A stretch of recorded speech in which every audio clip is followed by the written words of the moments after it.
Hello everyone, hope you're doing great and welcome to this new video. Today is episode 4, well technically 3, but it's episode 4 of the Robalas Riftbound League and we are once again casting the weekly tournament from my friend and French streamer, Robalas. We did miss on casting edition 3 because I was casting the Houston regional on another channel, but we're getting back at it with this 4th edition that also happens to be the last of the regular ones. In fact, the top 8 players are going to be the last one to qualify to the All-Stars tourney that's happening mid-December with a chance to compete for prizing. As per usual, if you like this type of content, feel free to let me know by clicking that thumb button or telling me directly in the comment section. And with that being said, let's get started with the broadcast. Hello everyone! Hope you're doing great. Hope you're having a great day. I completely forgot to advertise for that one because I was not aware it was today up until today. So no advertising on my end, which is my bad. But whatever happens, we'll have to see. We'll have to see how things go, basically. Let me just drop the headset. So we are jumping straight into round 1. I need to update the overlay, by the way. Here.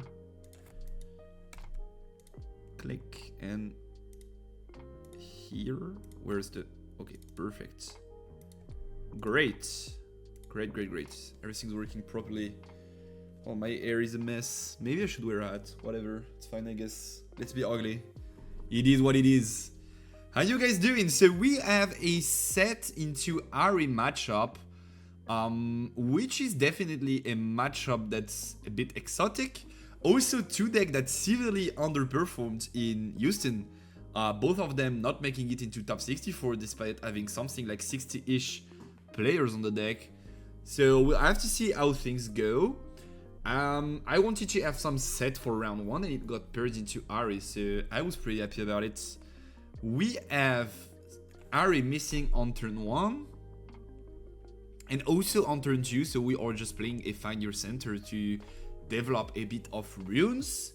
And on the other end, we have Sett finding a pretty strong opener into Arena plus Fiora, so we have that Fiora being buffed. And we also find the Sabotage to get rid of a card in Absol's hands. Unfortunately, we do find Discipline, Engorge, DeFi and Smokescreen. Smokescreen, though, being recycled is an interesting take there. Probably I would have recycled DeFi if they let me see the hand. Most likely I would expect them to burn the DeFi there, which I guess is fine by me, definitely. But then if they let me see the end, I guess I probably recycle the DeFi. Because then if they don't have access to that DeFi, I can play my showstoppers and my stuff that I can potentially top deck, like exactly that. Exactly that kind of card you really want to get rid of the DeFi if you happen to draw this. So I would have probably got rid of that DeFi instead of the Smokescreen. Like, I mean, they already have Discipline, Engord. It's not like this is going to change much, right? Like, they have that might buff anyway. You're not like in such a situation to care about might. We find a great opener though. We are up in points already through the Fiora conquering that Dreaming Tree, and we now are able to drop both the yellow Sett and the Citria in there to have a super big yellow Sett that's 9 might because of the buff, and then plus 3 because we have 3 buffed friendly units there. So we have 9 might yellow Sett there, and basically that game is going to be Sett being ahead in points and trying to defend this, and Ahri trying to make a push to not lose too much tempo, which we are probably seeing happening right now. We have the runes to go for a Fox, we have that blue Ahri, and we have that Raven Blue. Potentially we could, this is like 5-6 because shields -3, so this is 3.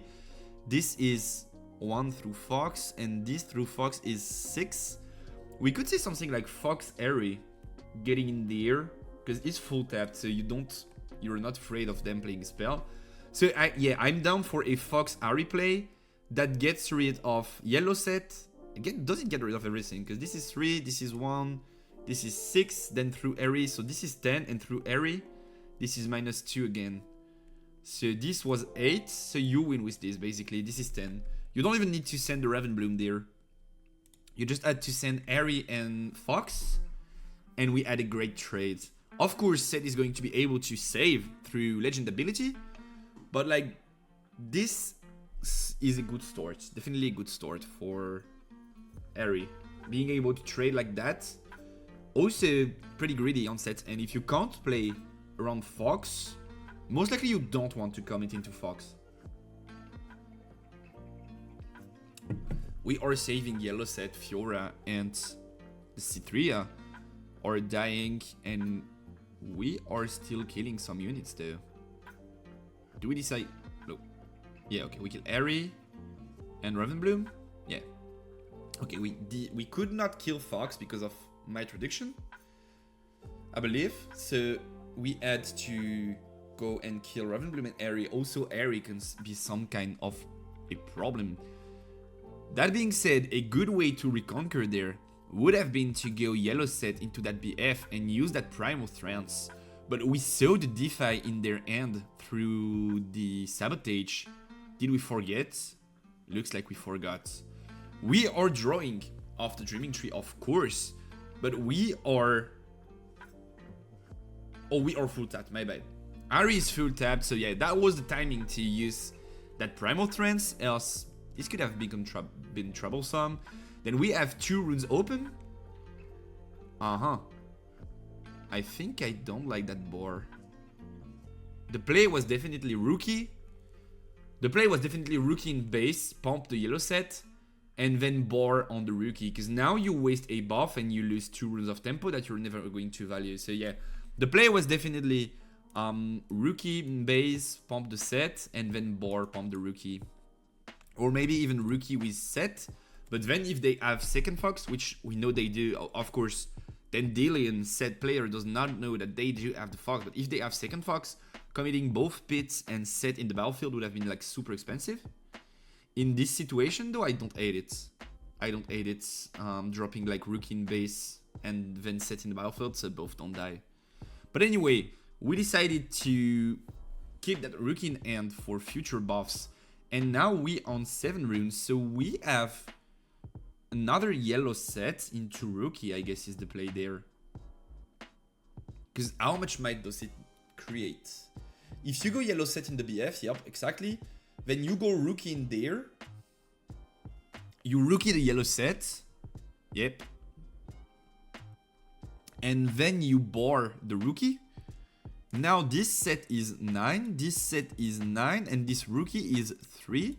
So through Fox, this becomes 6, 6, and 1. So we are on 13 mites, which is like super tough to deal with. Like Fox is not enough, the base setup is not enough, and the 2 runes we have is not enough. Like 13 is Fox 7, 8, 9, and then we have a buff, it makes it 11. So I guess we kinda have to trade some of it with the Fox. Maybe we want to go something like Fox Discipline. Does that get rid of lots? No, because they have tank. Could we make it 12? 9, 10, 11. I don't think we can make it 12. We would have needed another Engorge. So we have to wait up until next turn to be able to Fox. But then if they develop more in that battlefield, that could become very dangerous. Because we would already be 2 Foxes down with no ability to... Like, no guarantee to see the third one. And no ability to fight for that battlefield. Because that battlefield is getting pretty stacked. If they go 3rd Sett in there on, like, Arena's buff. Every set goes to 10. We have 30 might tank in the battlefield. That's a lot. Discipline is going to see play. On that sentry, drawing 2 cards, we find the Geoworld Colossus, which is not so good. But we find the Tasty, which is a pretty good drop here. In my opinion, dropping Tasty in base. We decide to drop Geoworld. Okay. So this is Geoworld Poro, I guess. Tasty was interesting too. Because Tasty would have given a lot of value to the Fox next turn. Okay, we see a Tasty. An extra Tasty. I think we want to bottom deck that one. Yeah, bottom deck. Exactly.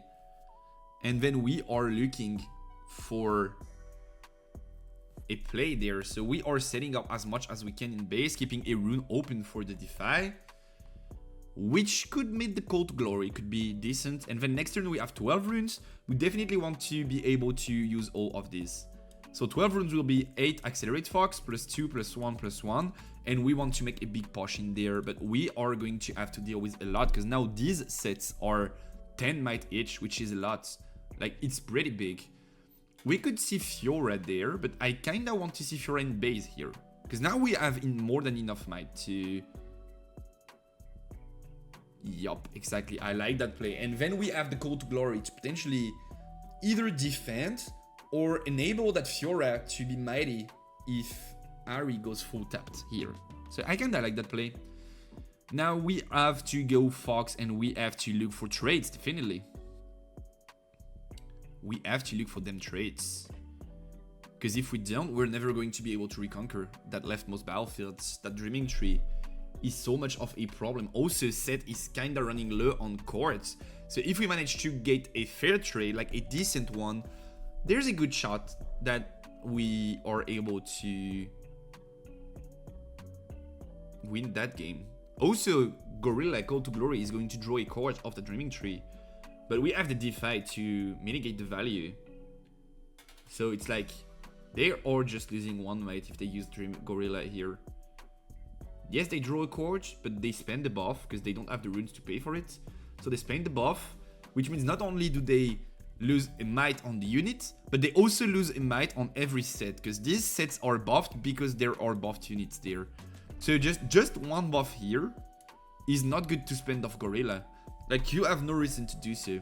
If you spend this buff, even if the card goes through, you lose 1, 2, 3, 4 might to gain 3. Like, this makes no sense.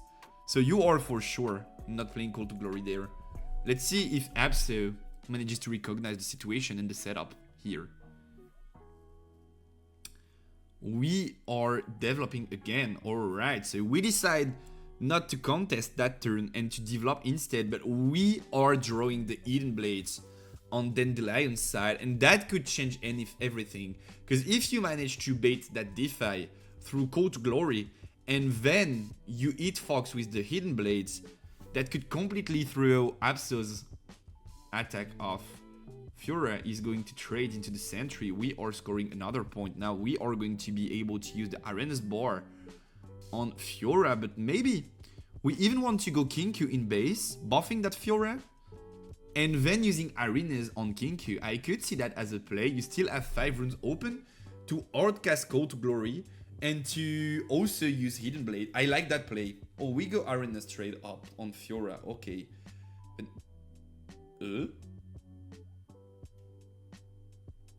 Double retreat there? Why would you double retreat there though? Or you retreat everything. I could see retreating everything. Hidden Blade, just keep a rookie in there, right? I guess. No, you also keep the Sett. Okay, interesting decision here. So that makes sense because we are on 6. So we really do want to be able to have some units to make sure we can double conquer next turn. But now if they have Fox,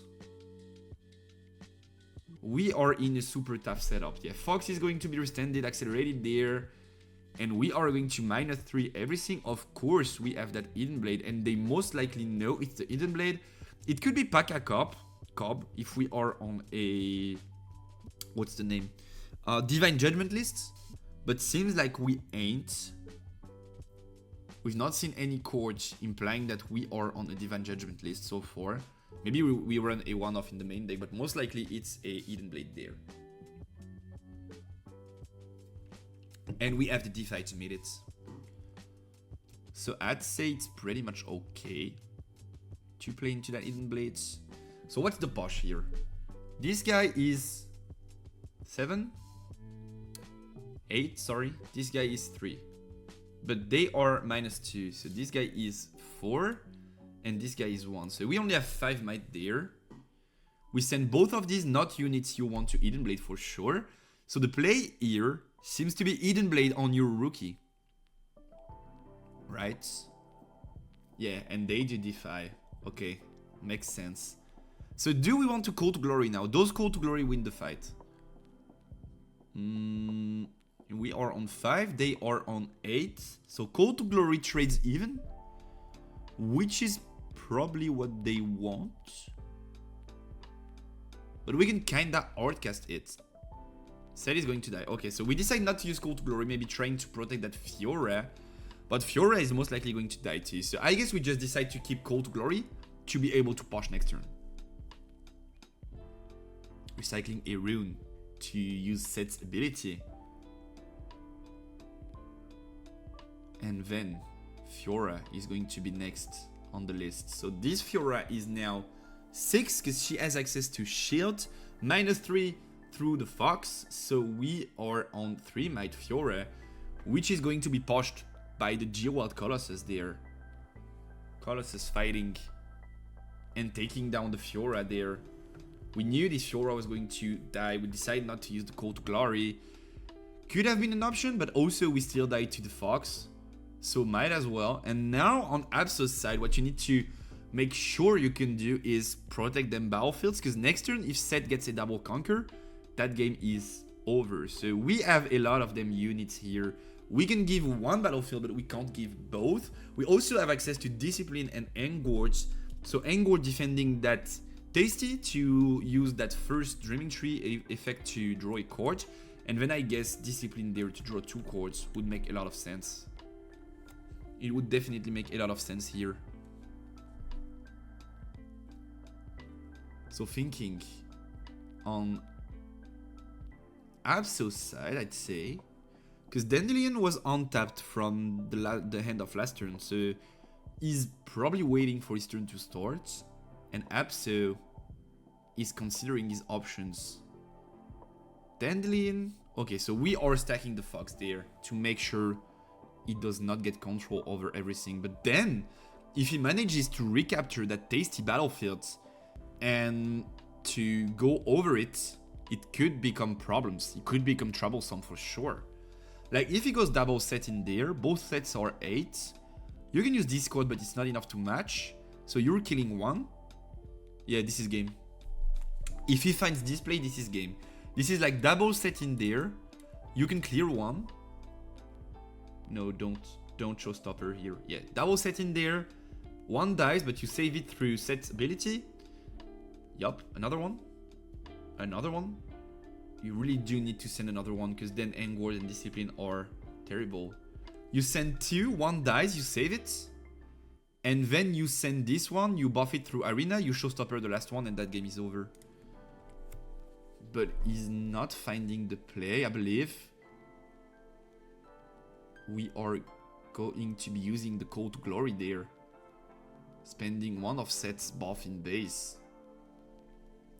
So now that Sett in battlefield is 10 might, and that Tasty Fifolk is on 8. So we are going to be able to use Discipline to get a 10 to 10 trade.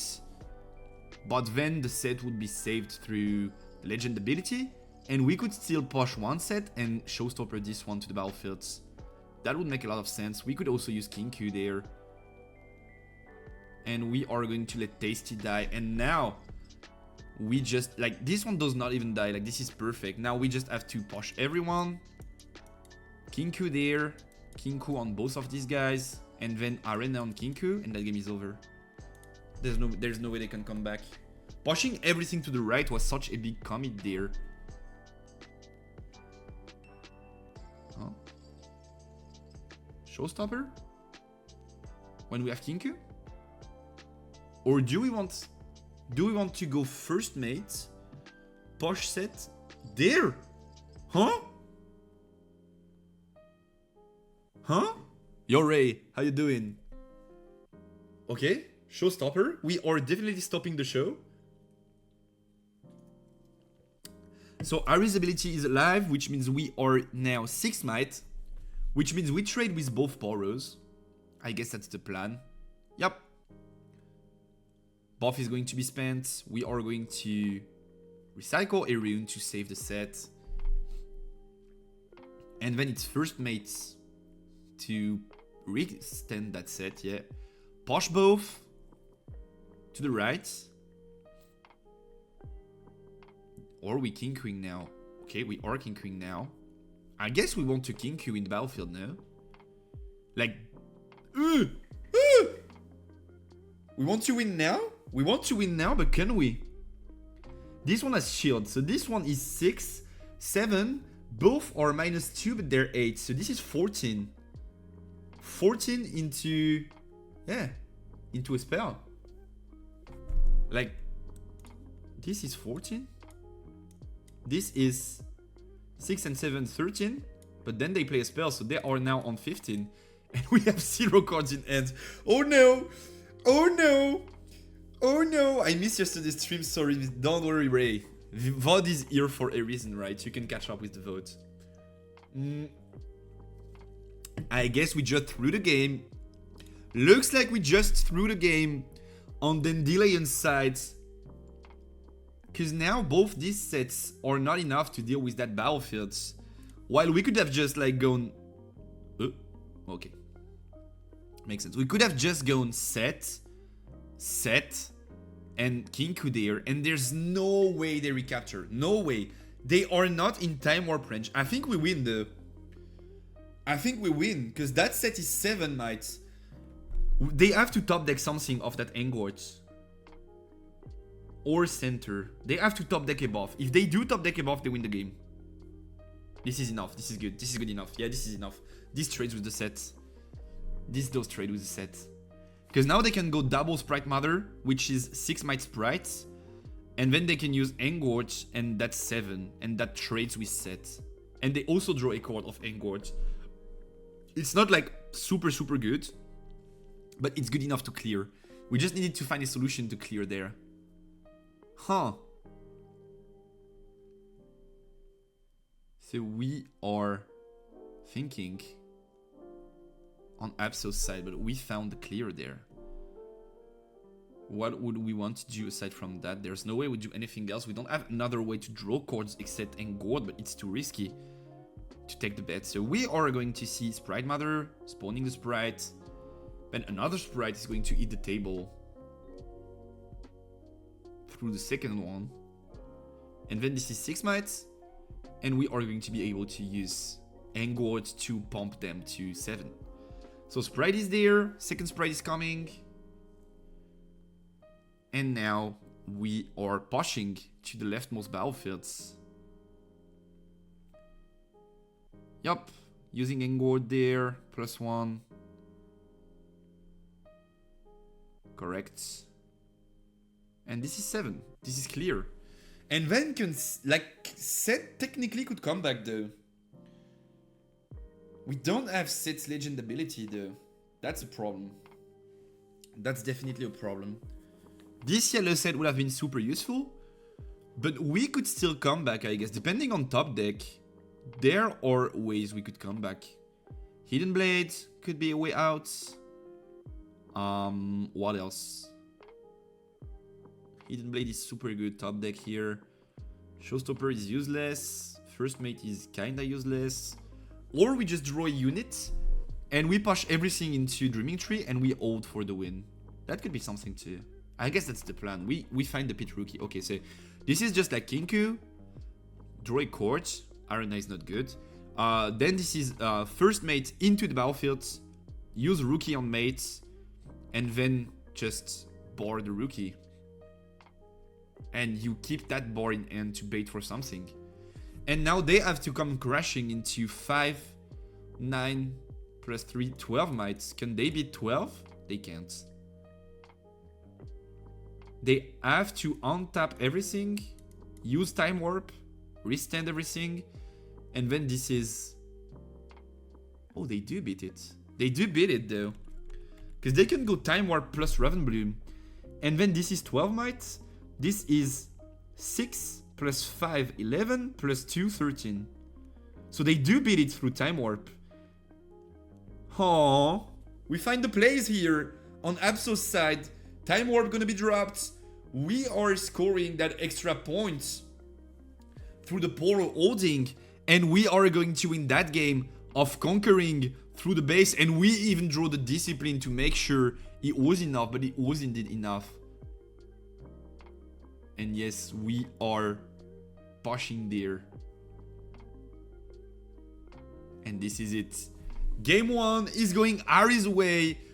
Sett should have won it probably. He did not want to stack and commit into Watcher, which I say, man, I see what you tried to do, but you had to commit. They used 2 Watchers. One of them was stuck on the right.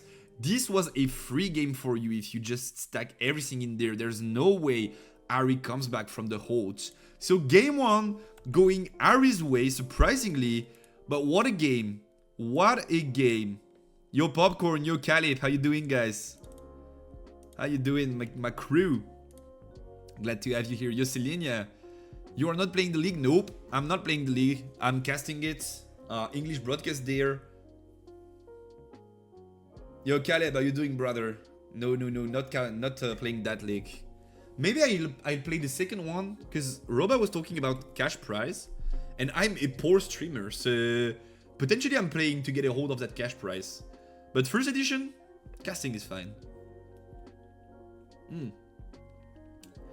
Obviously it pleases Roba, so I mean, what can I do, right? He's got beautiful eyes.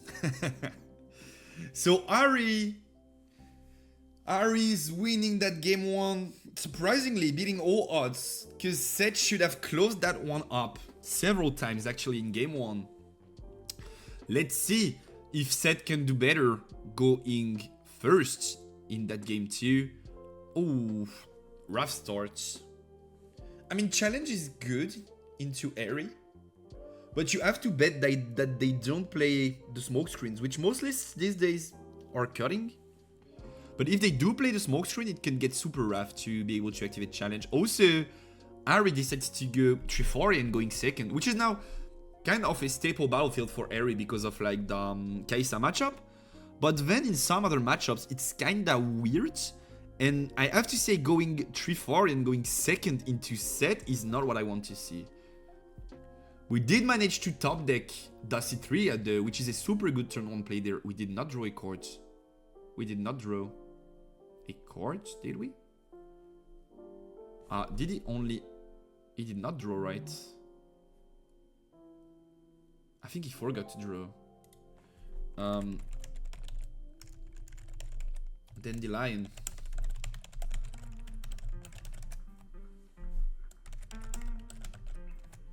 Let me just check. I think he's missing a draw. Like he did not draw a card turn 1. Because he's on 5 cards after playing 2 turns. He needs to draw an extra card, I think. If I'm not mistaken, which I could be. They are talking about it. Yep, game was thrown. Okay, he did draw a card. He did draw an extra card off the top of the deck, and it is the Divine Judgment. Wow. Super strong card in Sett, especially when going first, especially into that grove. So yeah, potentially we could see it putting some work there, but also it's not like perfect into Ahri. It has its ups, but Ahri has pretty good mid-game units. Like Ravenbloom and Blue Ahri are super good mid-game units. Yellow Sett is going to be brought into the Trifarian. So Charm Resolve, this is 4, this is 4-2. This was 7 minus Ahri's ability, this is now 6 minus Ahri's ability, this is now 4. So we can trade +1 though, because of the Trifarian. So we can trade one of these units there, and we are not trading any? Why would you not though? Did I miscalculate? Was this not? Oh, this was not buffed. My bad, this was not buffed.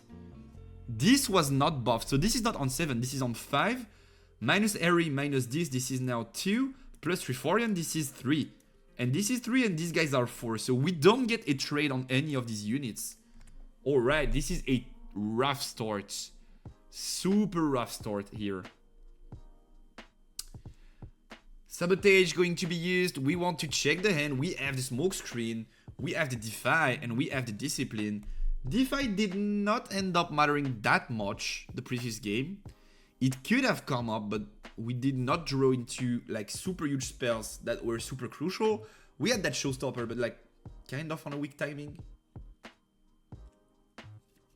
Ahri was pretty fine, letting that Showstopper resolve. So we are going to check the end, and we are once again going to get rid of the smoke screen to probably try and make sure that the challenge is going to rip something off the board. And now we want to develop something like...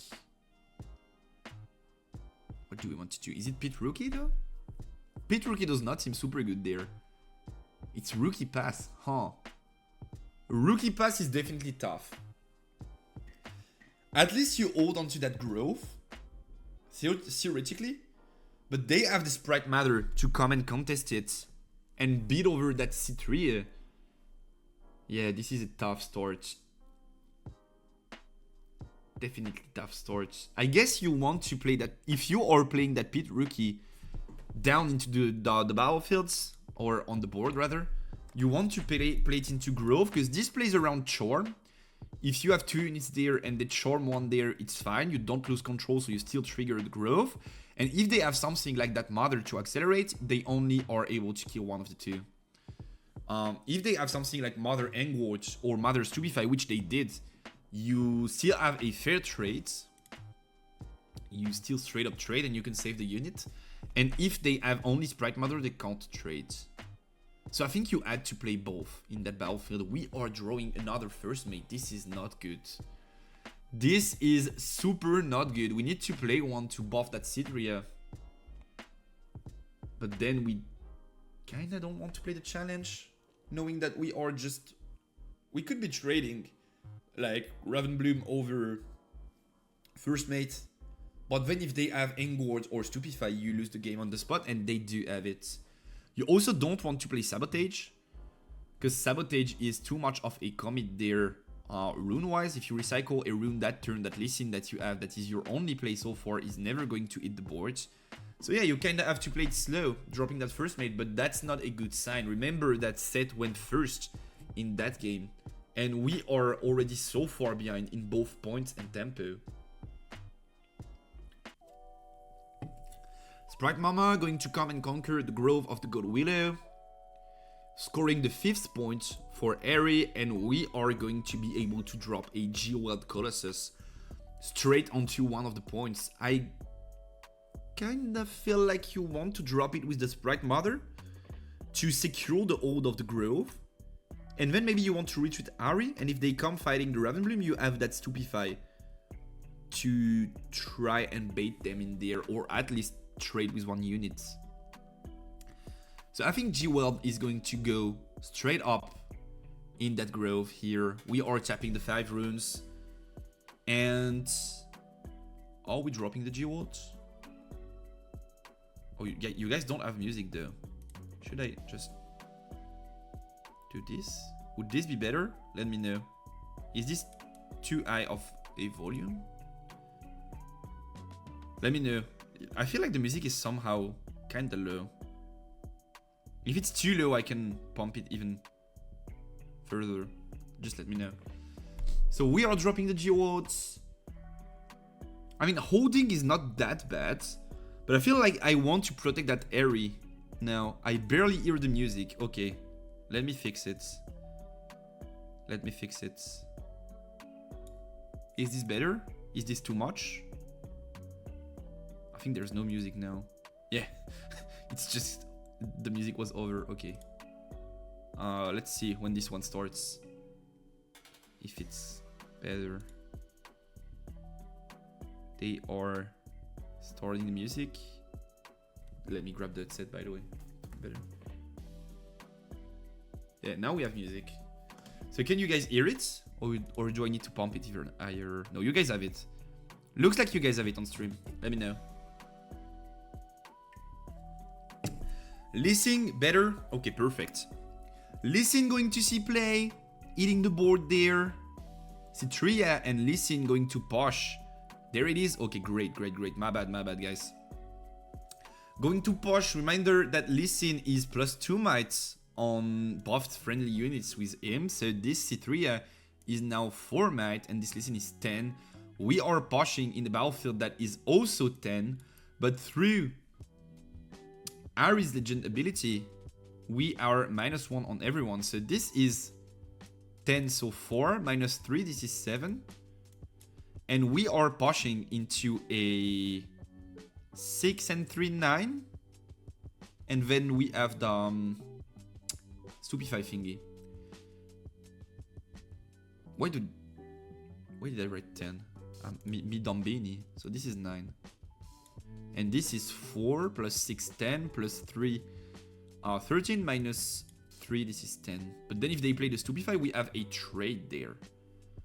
Which is not good if you're Sett. Of course, you can play something like First Mate.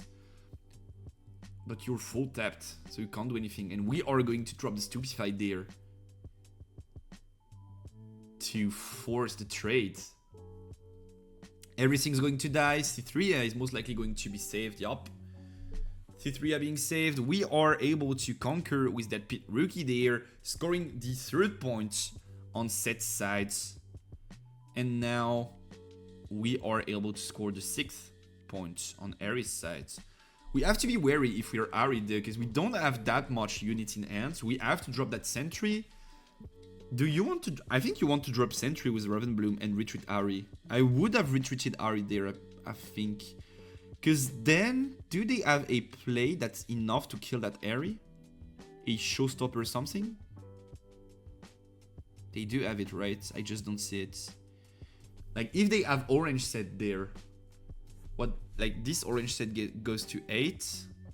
Then Ahri makes it 5. This is 5, so we have a 5 and 5 trade. But we have both disciplines. They can use challenge, though. Challenge would be a problem. Challenge would be a problem here. They can't play the hold. They definitely can't play the hold, because if they decide to try and play the hold, sure, they are drawing cards off the grove, but they are just losing that game. Like, if Ahri has Time Warp now, that they decide to commit everything in there, that game is over. We are going to be able to use Sabotage. Oh no, it's a challenge, okay. It's a challenge? On yellow sets? And most likely Ahri. But now they have the double discipline, so we are getting Cove off course. Should have used the Sabotage before to check the hand and make sure they did not have an answer for the challenge, because now this Ahri is going to be able to go to 7 mites, and we are... Oh, okay, my bad. Okay. We are drawing into the foxes through the discipline. We are trading with the yellow Sett, and now Fox is going to be able to close that game.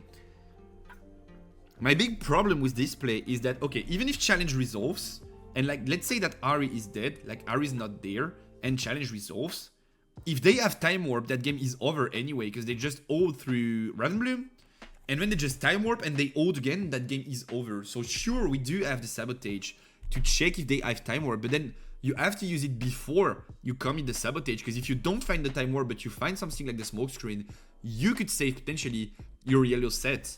And in this scenario, we did not see the play here. We did not see the play on Dandelion's side. And so we are going to see Abso getting away with game 2, sorry, also in that best of 3 and winning it all in round 1. Alright, chat, here we are. Jumping straight up into round 2. We are going to get back to that Ezreal build afterwards, of course. Maybe we can even try it.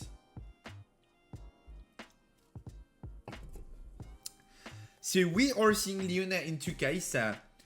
Supposedly a very tough matchup for Leona. It's very, very, very hard to win into Kai'Sa. It's actually one of the reasons why Leona is not seeing play. Because aside from that, Leona is super good in my opinion.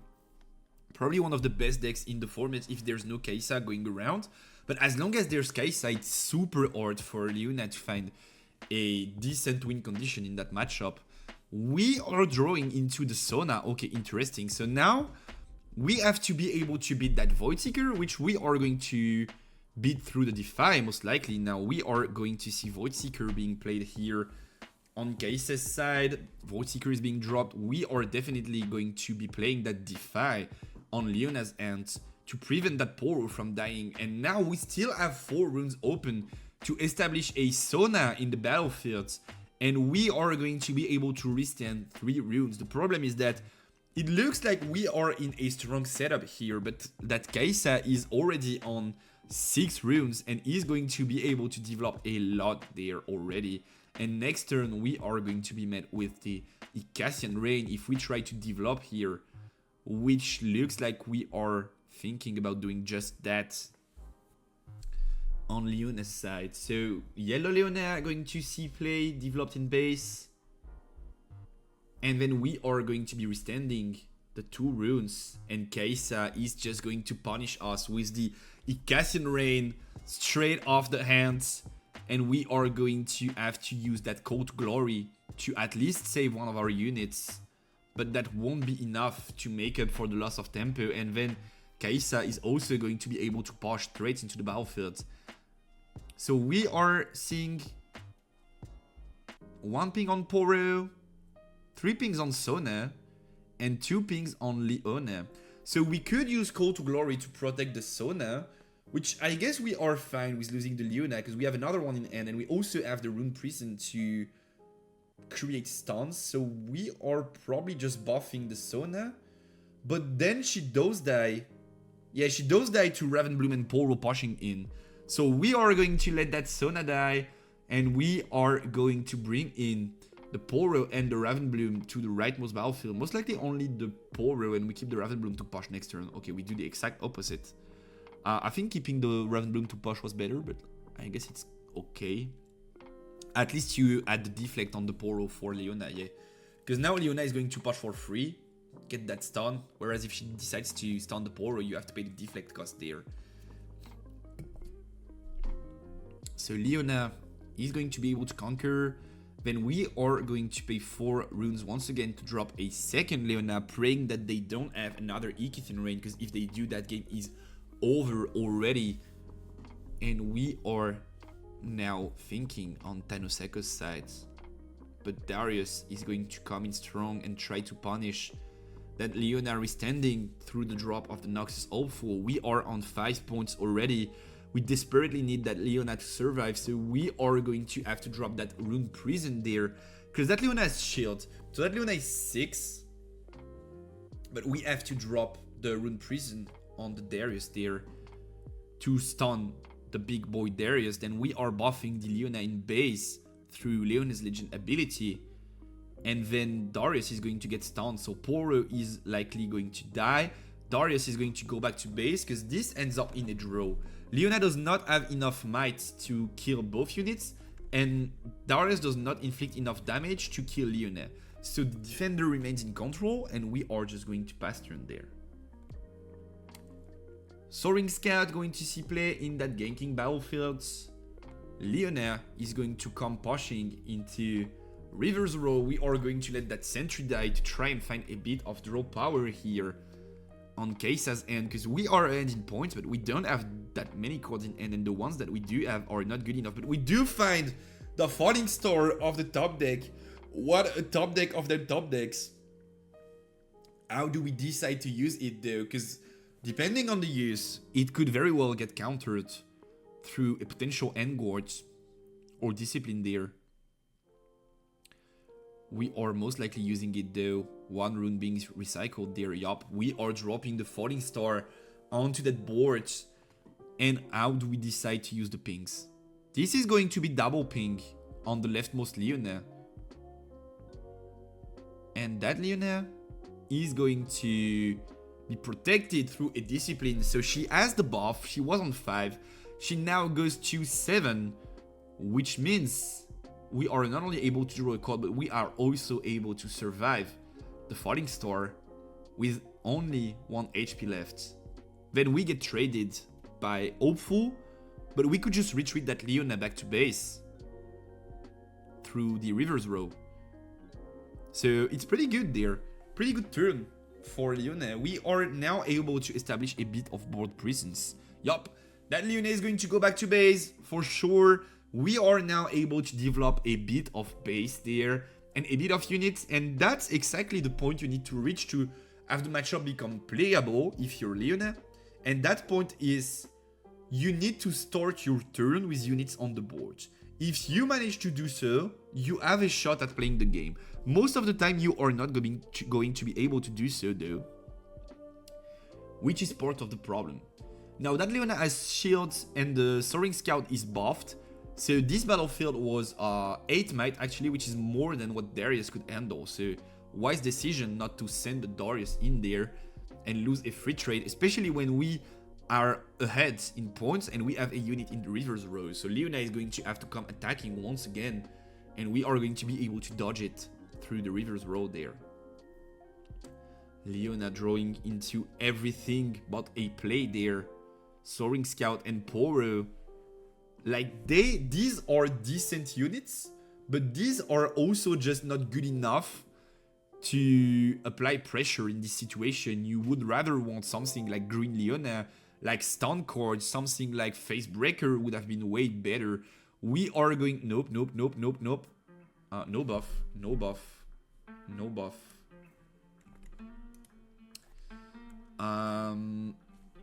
No buff sur le Poro.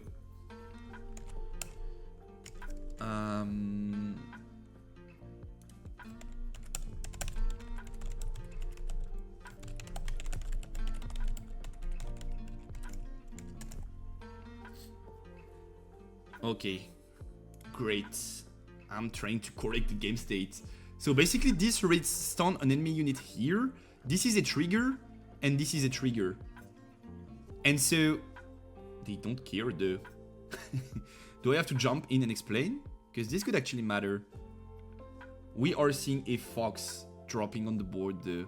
This is a trigger, this is a trigger. So basically how this goes is attacking trigger first and defending triggers second. And then you resolve the opposite order, because that's how you resolve a chain. So basically, it's like Leona comes in, trigger, try to stun. Defender goes, trigger, tries to get out, we resolve, your unit gets out, and then you try to stun something that's here, but it's not here anymore. So you don't have the stun on that Poro. The buff, sorry, on that Poro. Because you don't resolve the stun, so this Leona Legend is not going to be able to...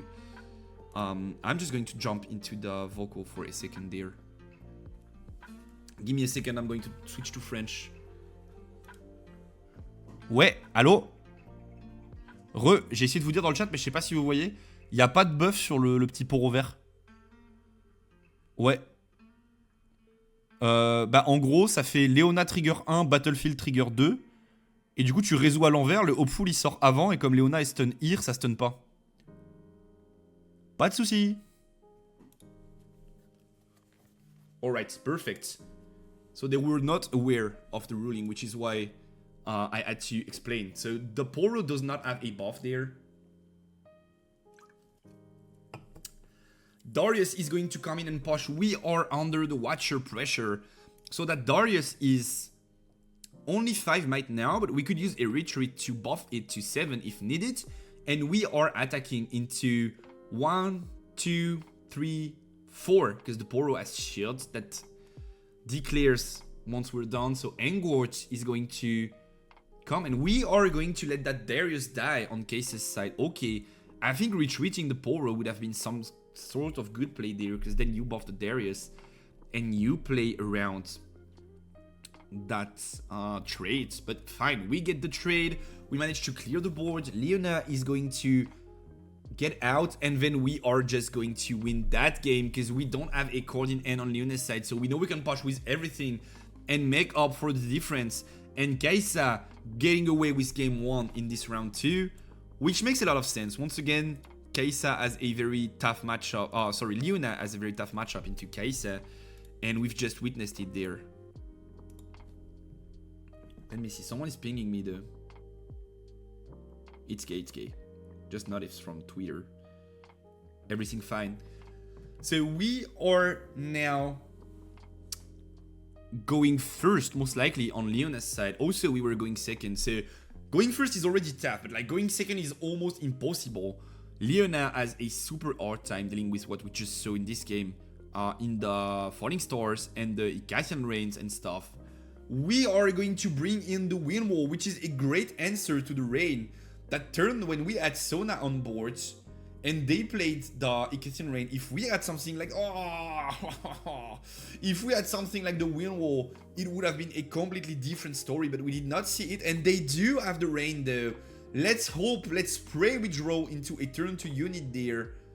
Leona thinking, And we are going to be drawing a card. After getting 2 to draw 2 DeFis. What a poor starting end on Leona's side. Looks like we are thinking there. Okay, Kai'Sa was just waiting to mulligan. We are getting rid of 1 card. And Leona. Ooh, we are able to draw into that turn 1 play. Extremely needed and rewarded for mulliganing 2 cards because we dig a bit deeper into the deck and we find the Soaring Scout. We also find the Zenith Blade. That game is looking way more promising than the first one. Sona is going to eat the board now. And we are going to see Tanosako have to try and reconquer that Grove of the God Willow without so much on the board. Most likely here we are seeing something like Stupefy and Hopeful, I'd say. Or maybe we just want to accelerate Kai'Sa, but then like it's not super good, right? It's not super good. So we are thinking on Thanos' side. We could accelerate Kai'Sa and try to find a 6-6 trade. Sorry, 6-5 trade. But then if they have a stun, that game is definitely tough. So yeah, we kinda have to set up this turn. Oh, we are going to send the Yodo there to try and deal with the Sona through a smokescreen, I guess. Yup, this is what we are going to see. But DeFi will be used on Bilal's side to deal with that smokescreen. And so Yodo is only going to be able to deal with the bird, which is kind of fine because then you get that rune back. Scout is dead though.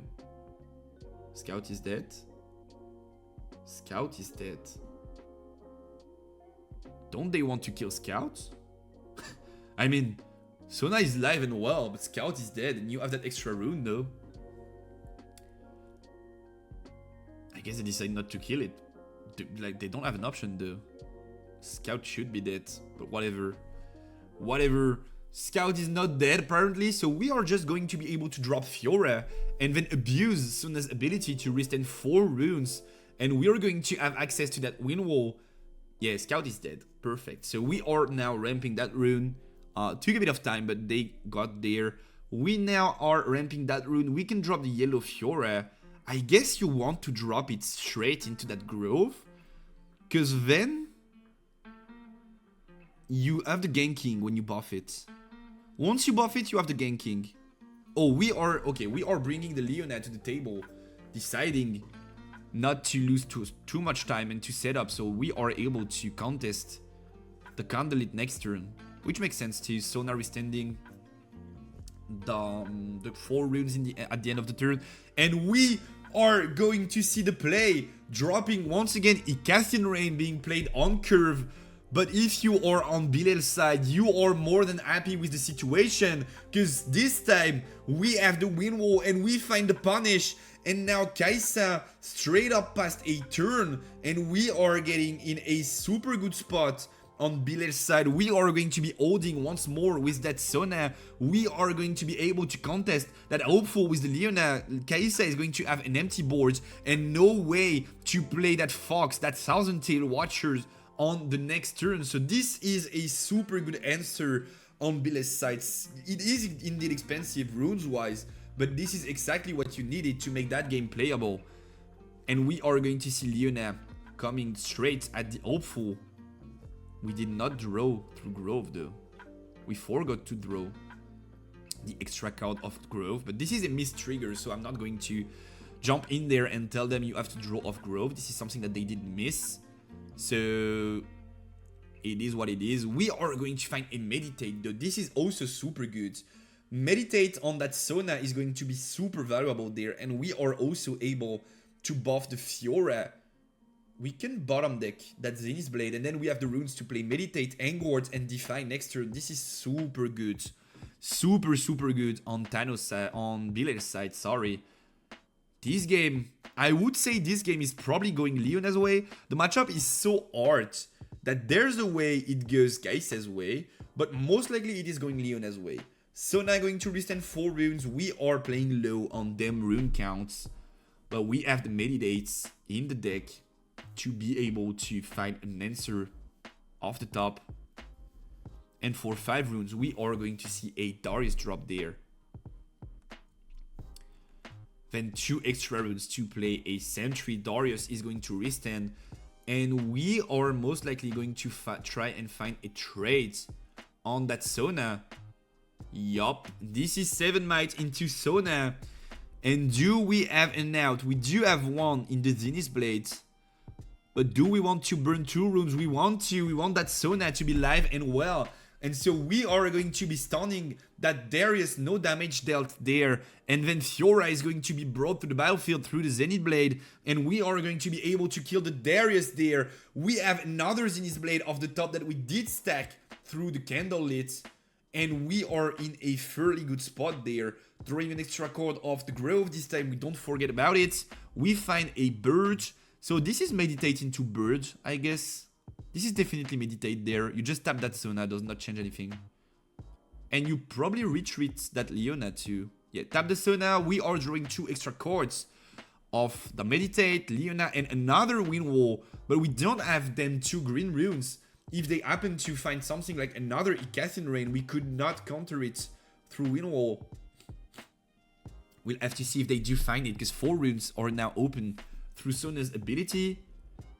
And then Kaisa is definitely sinking. We are going to pay 5 to drop that Kaisa, accelerate it into the Soaring Scout. And now the question is, do you want to use Zenith Blade there? Because it could be lethal. We are going to see Zenith Blade being played on Bilal's side. Super aggressive in that game too. And Leona is going to join that Kaisa, stunned through the Zenith Blade. So we find a buff on that Leona and we are killing the Kaisa there. Do we have a way to make it back into the game? No, we don't have a way to do so. And we are going to jump straight into game 3. Leona tying it at 1 apiece. What a game 2, guys. Like, this Leona was literally playing on the edge every turn. Like, we were literally fighting to leave there, but we managed to find the outplay. And them Zenith Blade coming in clutch to deal with the Darius and the Kaisers. Thank you for the follow, Quacky. Welcome home, brother. Hope you're having a great day. Let me just drink a bit, because, like, I did cast Houston for, like, 24 hours on 2 days straight. I did stream yesterday, despite being dead as tired, and now I'm casting again. So my throat is on the verge of collapsing. I'm not going to lie. I think tonight I can't speak anymore. Like, I just stop the stream, and then I just don't speak for 2 days straight. Something like that. Yo, Mosen, Houston cast was insane. Did you like it? I'm glad you did, if you did. I really did have a sick time there. And I think we managed to... Like, let's not be too full of ourselves, if you see what I mean. But I really do believe that we managed to... Like, at least I'm happy about what we produced. Like, I'm proud, should be the word. I'm proud about what we did there. Which is a good thing, I guess. Leona going second now, and we have to find the play. And this is going to be a tough one. Sentry dropping into that Dreaming Tree. We are going to be able to draw 2 cards of the Stupefy, and then the Sentry is going to hit the base. And we have both retreats, both turn ones, and we also have the infamous Icathian Rain. Big problem on Bilal's side is we don't have the Sona to enable that wind wall that we see in the end right now. Tano letting that Sentry die to draw into that X-Tech Ray now. We are going to pay 4 to drop that Leona from the champion zone straight to the base and be able to conquer, despite that hopeful probably holding the monastery there. We are definitely thinking on Thanos' side. This is not an easy one, because, like, you got wind walls on your Rain last game. I'm almost surprised that we did not side out the Rains though. I think siding out the Rains would not have been, like, a big mistake, because you know they are on the wind wall. So now you have the Rain, but you want to commit it? I'm not so sure you want to. So we are considering several plays. X-Tech Ray going to be the first one to drop. Do we want to drop the DeFi there? No, we are letting that Poro die. And then we are pushing with Hopeful in that Dreaming Tree. I could have seen an Hopeful go in that, in that Dreaming Tree, not in the Monastery. Because you could have retreated that Hopeful for an extra draw through the retreat.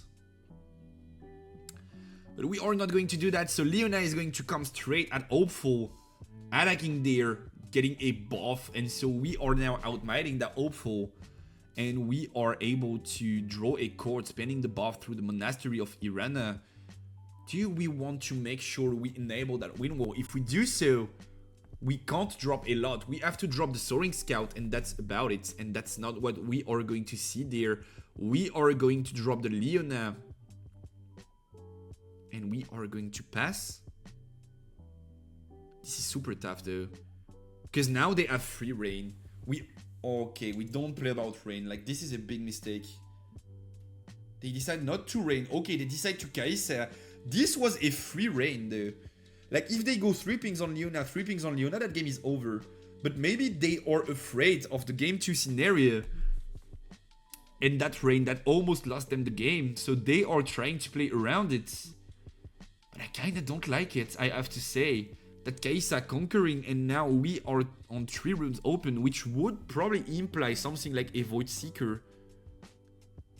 But then they do have the DeFi though.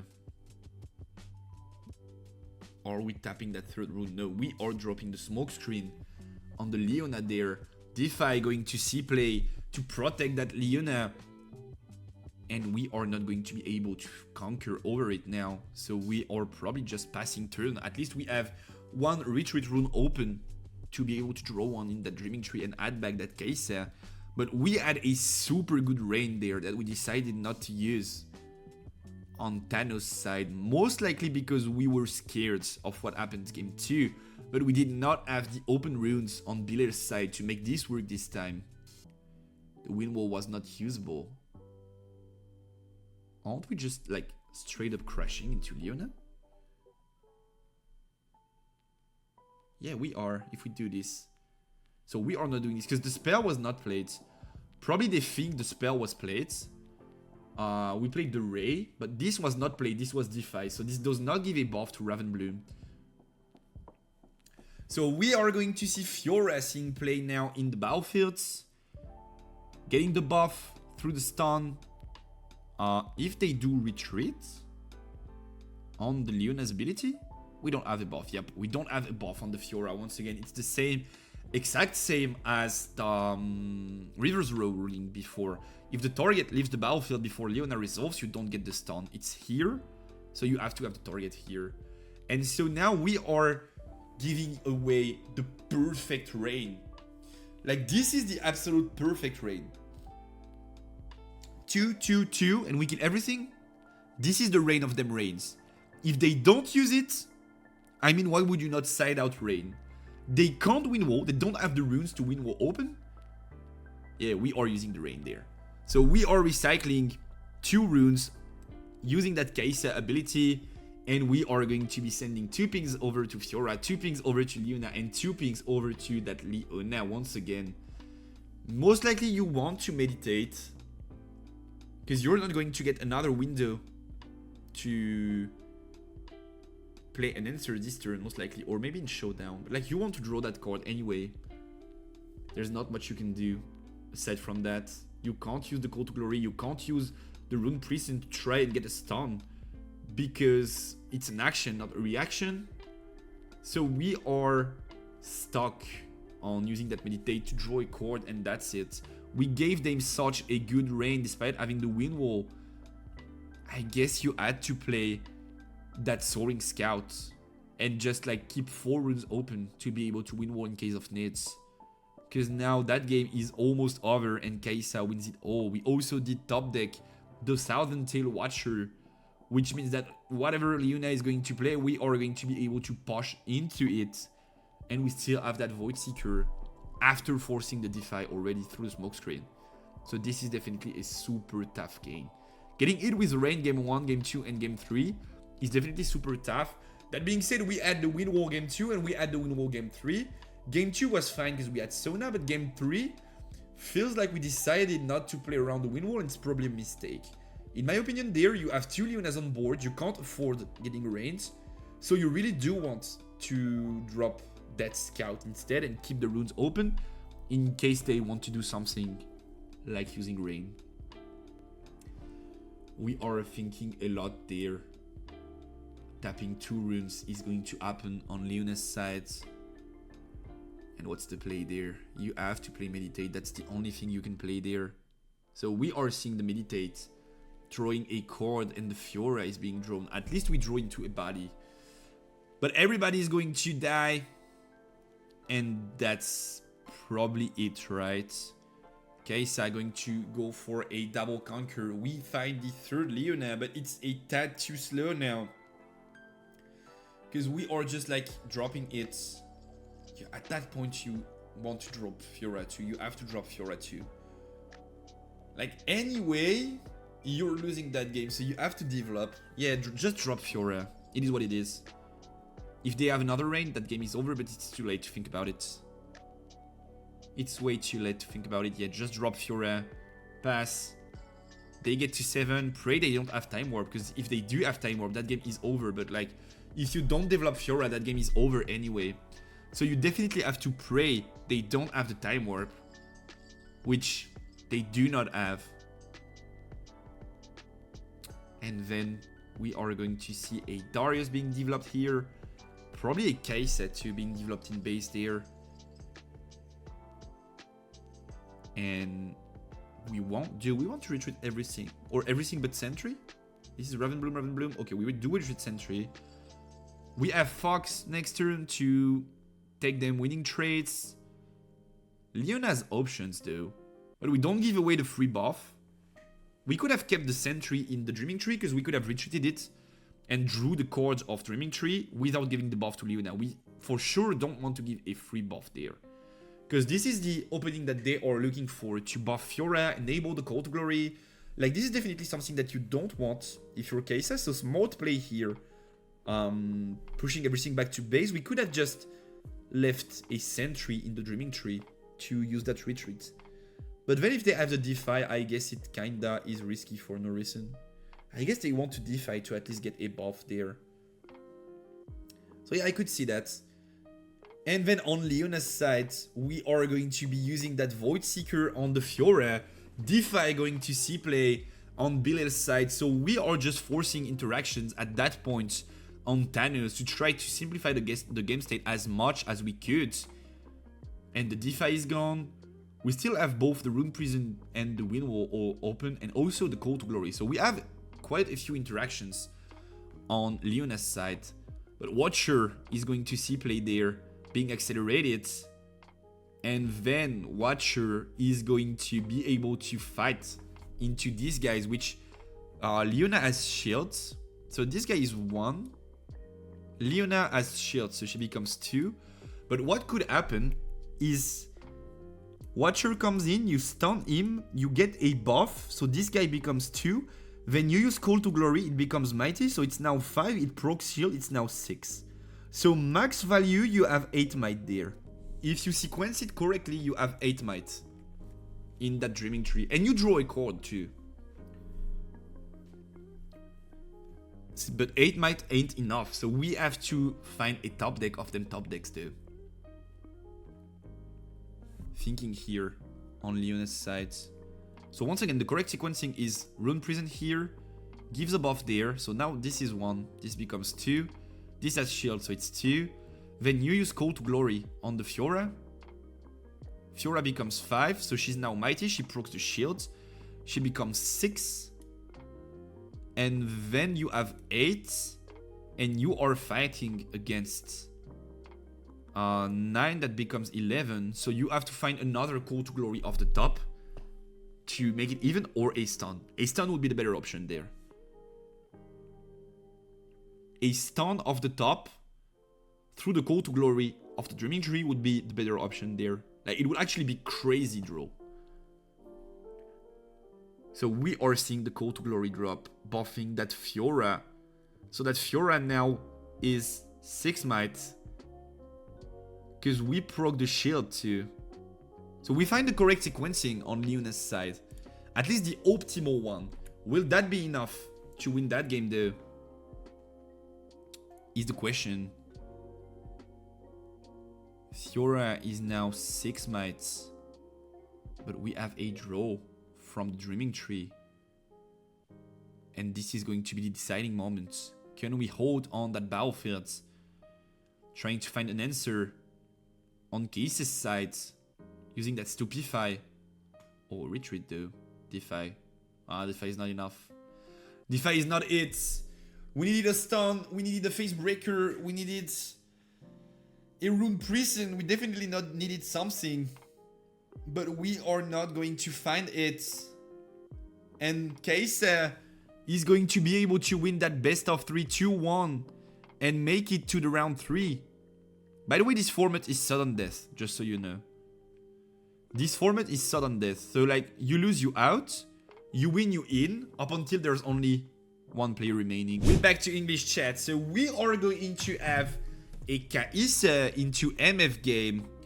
So supposedly a tough game for Kaisa. Because let me tell you what, you are not happy to be facing Aurora if you're Kaisa. Even if some players seem to think that this is definitely a playable matchup, just as Randy. But you need to be super prepped and have a great knowledge of the matchup if you want to win.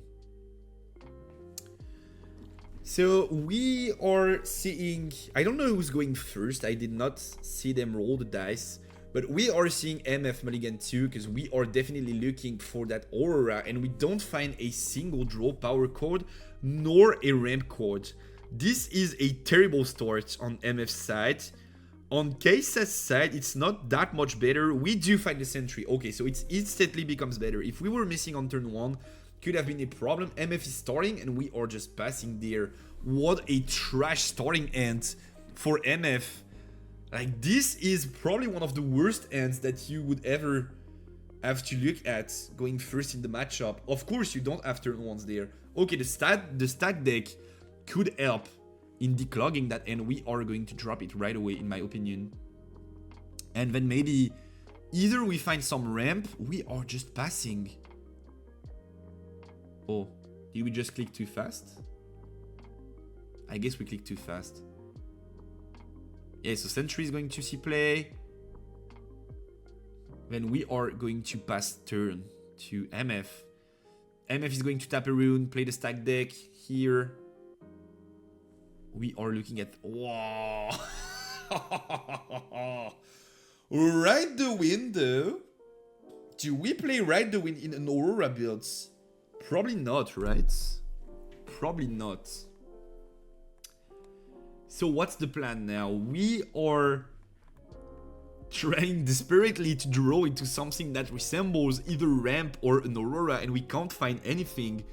On the other side of the board, Kaisa is not in a super great spot neither. We don't have what it takes to be fast in that game. We are going to have to accelerate Kaisa there for sure, paying 5 runes, recycling 1. To accelerate the Kaisa into the reverse row, we are going to score the second point and draw a chord of Kaisa's ability. Fight or Flight is going to see play. So no point scored. Kaisa is going to be sent back to base, trying to slow down that game a bit. On MF's side, we find the Mobilize there, so we will now be on the 7 runes curve, which means if we are able to find the Aurora by next turn, we are able to land it on the board instantly. But if we don't find it, this is going to be a tough one. We will have to start playing the Mind Splitter straight out of the end, and this is not something that we want to be doing for sure.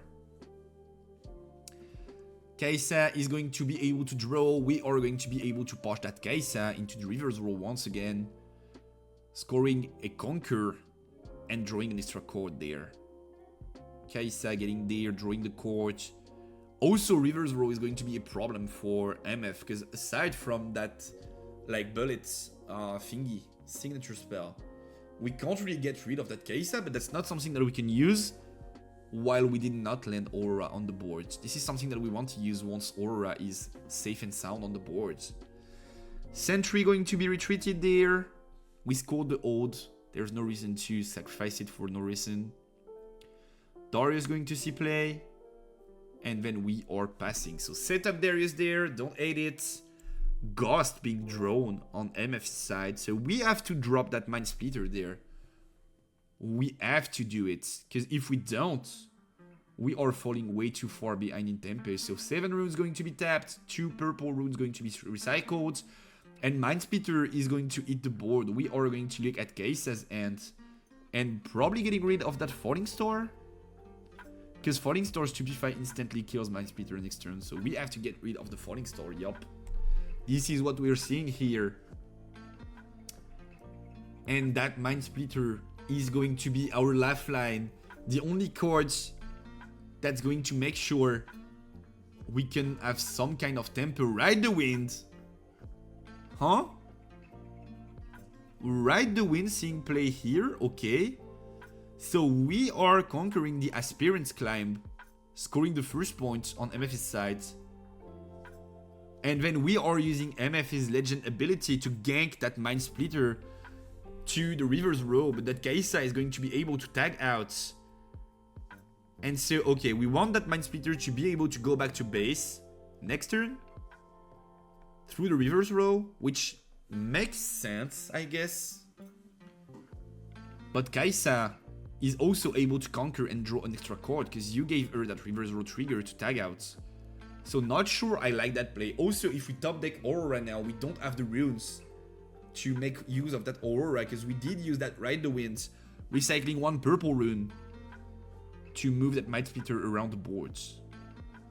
So we are now thinking on Case's side. But they know we have the Stupefies in hand, so we probably just want to conquer with Kaisa on the left. Then drop 2 small units in base. And then we have the Stupefy to force the Mind Splitter to go out through the Darius. So here, I guess you just want to go Poro Sentry in base. Poro Sentry, then Darius attacks. And if they don't trigger, you just Stupefy and it dies. So they have to trigger. I guess is the plan. This is like this. Then this goes there through 7 Might. And if they don't use this, you just Stupefy and it's game. I think that's the play. Okay, we decide to Stupefy first. Not giving them the room to misplay there. Because now they know. Ray. Oh, we draw the second Ray though. Second Ray is now super good. Because we can now make sure we kill that Mind Splitter. It was 6 Might. And so it dies to the Double Ray. We did get rid of the Falling Star, but Double Ray does the same job here. And if we had that Mind Splitter in base, we could not have gotten hit with this. So I think using that Ride the Wind was definitely a misplay there, or at least a bit of a hasty play. For sure. We are going to push with the Darius and the Sentry. Inverted Timeline being drawn on Kraken's side. So do we want to do something like Ghost on the Sentry? Then it's just Timeline? I mean, that game is over, right? MF not seeing Aurora can't win that game. There's no way MF is winning that one. So we are sinking there, but I do believe that we are going to see a scoop there. Timeline being used. We are discarding the entirety of the player's hands and drawing into 4 brand new cards. But we don't have the runes to drop that Aurora once again. Kaisa drawing into very decent hands. We could play the Catalyst and the stack deck. I guess Catalyst stack deck is fine, but it's too late. I mean, you kinda have to though. Stack deck, going to see play here. And will we finally be finding that Aurora? A bit too late though. Deadbloom, Trumpet, and Soul Gorger. So none of these cards is actually solving the problem. You have to take the Deadbloom though. You have to take the Deadbloom there. Yup, and that's what we are seeing. And now Catalyst being played, most likely to have them extra runes. I mean, this is not like Dedge. Because next turn we can go come from Deadbloom. So Deadbloom enters ready, conquers, then we give ganking, then it ganks to the other battlefield and clears both. In theory, this is possible. Like, we have some sort of comeback potential. But is it going to be enough? Because then we don't drop Aurora, right? It's just like Dead Bloom Confront. And a Rune Open, which is not going to achieve anything. So we are thinking on Case's side, but technically if we just stack a battlefield up to the point Dead Bloom can't retake it, that game is over. Like if you push Poro there, then go Darius Ravenbloom into River's Whirl, that game is over. There's no way Kraken wins it. You have to know the deck to do this though. But then with 11 runes, well, I mean, they could potentially use the signature, but they discarded 2 of them. Signature, bullet time. How would bullet time do? Bullet time could be decent though, but they discarded 2 of them. Like if they have bullet time and they go, yeah, you have to have a bit of setup. This is enough. Yeah, this is enough. This is 10 might. So it's more than Dead Bloom. And then you want to set up the other Darius in base. So that next turn, you can push with Darius over Dead Bloom and win that game. So now you just Darius in base and that game is over. Like if they have something like Bullet Time or Ghost or whatever to pair with the Dead Bloom, they are able to get a trade that turn. But then you can just, like, you know they are going to trade. So you can just use the reverse to retreat the Darius. And then you have Darius, Kaisa next turn. We did not use Darius. I think we could have done so. But it's okay. It's not going to matter. Because we are drawing into another Catalyst on MF's side. Stack Dexing play here. We can play it technically, but it's not allowing us to achieve anything. Stack deck going to be played. And we finally find the Aurora. But it's too late, my friends. Aurora being added to the hands.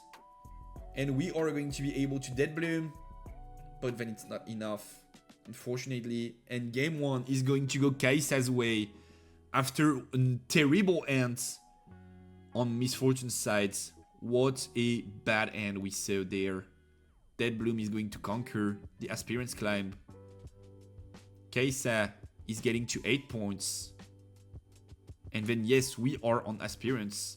But we can just conquer over that Dead Bloom. And that game is over. I mean, we just have to play 2 cards there, whatever it is. Darius is perfect. Then we can just smokescreen the Dead Bloom. We don't care about the deflect there. We restand both Dariuses and we push over Dead Bloom. And that game is over. So 1-0 for Kaisa there. Cleave on Darius is the exact same. Getting to 9 points and scoring that first game with... This is the problem with like MF decks and Aura decks and even like aggro decks, as in like Any and stuff. It's that like when they get everything, they seem super good, but also when they get nothing, it's impossible to win that game. And that's what we saw here. He literally had the worst game ever, which became an auto loss, and now he has to win both games, playing into Kaisa that most likely has thermal beams in the sideboard. And if they have thermal beams, drawing Aurora won't be enough. You have to draw Aurora and find the Mind Splitter to get rid of the thermal beam. Because else that game is like super over. And also this was your best map. This was Aspirant's Trial. So this was your best map and you just lost it in a no game basically. This is tough. Definitely a tough one.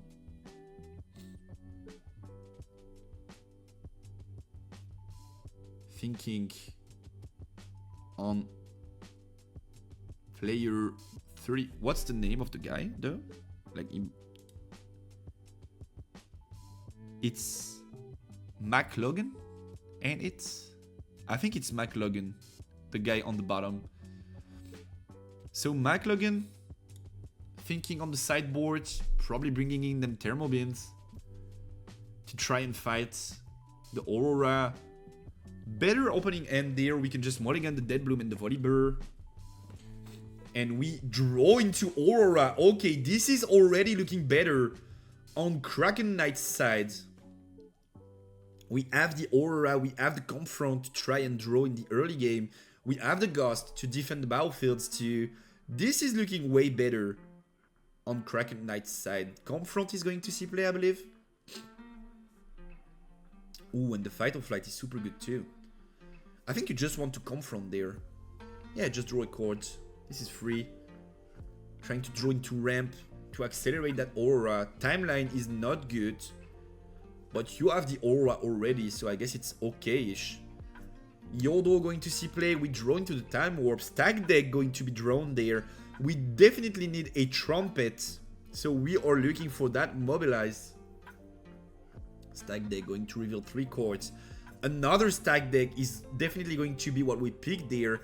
And we are going to use it once more to find that Mobilize once again. And that extra rune that gives us the Aura Curve. Stack deck seeing play here. Once again, looking at the top 3. We don't find the Trumpet, but we do find the Catalyst for next turn. Which is fine. Next turn we will play the Catalyst and then we have Aura +1. Definitely fine. On Case's side, we are now going to be able to push with the Yordle probably being met with a Ghost. Do you want to give Yordle back though? Because you give them additional draw power? Or do you just like let it happen? I guess you kinda want to bounce Yordle. Yordle going to push. Yup, we are going to use the Ghost to slow down that game as much as we can on Kraken Knight's sides. And Yordle goes back to hands. So we only have a rune open, potentially to play next tech ray, but that is not going to matter. Drawing that Volibear is terrible. Definitely not a card you want to draw there. Catalyst is going to see play. We are going to be ramping 2 additional runes, and then we have the Fight or Flight available to try and slow down the game a bit more. That being said, is Kaisa trying to go in that Sigil of the Storm to recycle a rune? I'm not certain. I don't think so. I think Kaisa here just wants to like put everything or like just one unit in the Dreaming Tree, but like if you are Fight or Flighting that unit, they are just going to send the other one, I believe. 3 runes, we are developing a Yordle again, and we find the Thermal Beam. Ooh, what a rip! What a rip of the top deck! Sorry, my voice is dying. Exactly what we were afraid of when I mentioned, do we want to bounce that Yordle or don't we? Because we did bounce the Yordle there. And we did manage to draw into the Thermal Beam. Catalyst being drawn. Not a card you want there. Definitely playing the Aura here. So 9 runes, we are going to drop the Aura. 2 runes being recycled. Oh no, it's a Dead Bloom. We decide not to go Aura, interesting. We decide to go Dead Bloom to have some kind of board presence, because if they have Thermal Beam, that game is most likely over. What a smart decision on Kraken Knight's side. Also, we did mulligan 1 Dead Bloom away, so we know that if we play Aura there, we don't have, like most likely don't have a Dead Bloom coming off the top. So we have to play around that and decide that Dead Bloom is the correct play right here and right now. Thinking on Case's side, what could we do there? We could use Ray, but then would not make sense. So we are passing there. Maybe a Cliff. And we are now passing in front of Dead Bloom and a stacked Dreaming Tree. We don't have a Darius Cliff play to beat over that Dead Bloom. So we are going to use 7 runes and recycle 2 to accelerate that Fox and try to beat over the Dead Bloom. But that Fox is going to be met with a Fight or Flight there on the Fox, which means Yordle is dying and Fox is getting back to base there. Dead Bloom is standing strong, and we are finding some sort of way back in that game that seemed lost from the beginning. On Kraken's side, we find the Ghost too. Not too bad to trade with that Raven Bloom now that Kaisa is fully tapped. Do we want to have 12 runes to drop that Aura though? Oh, we want to go into that Sigil? We want to have to recycle that rune? Huh? Okay. Then is it just Catalyst? I guess this is just Catalyst, right? No, we are playing Aurora now. Yeah, we are playing Aurora now. Okay. That will be met by like Thermal Beam. We have that one rune for the Ghosts. Okay, we find a Soul Gorger though. We don't have a unit in the trash, do we? No, we don't. So Soul Gorger going to eat nothing but the hair right here. Seeing play with that Dead Bloom in the Sigil of the Storm. Not bringing anything back to the board, unfortunately. And we are going to be passing, but that Thermal Beam is going to eat Arts. We should have 2 runes up, should we? Why should we do? I think we did pay for the Sigil by like generating a floating. Yeah. So we paid for the Sigil. We were on 10, Aurora is 2 power. Then we paid for the Sigil, so we paid for 3. Yes, floats. So, yeah, so this is 9. And they only have 6 tapped. So the float of the Sigil. 1, 2, 3, 4, 5, 6, 7. Plus the 2 recycles, 9. Feel like it's correct. Thermal Beam going to see play there. And we will have to start again and find a new Aurora there. I thought we were at 11. Yeah, no, don't worry. Don't worry, Blader. Don't worry. I think this is correct though, but I might be wrong. Catalyst is going to have to see play, and we are going to have to find another Aurora.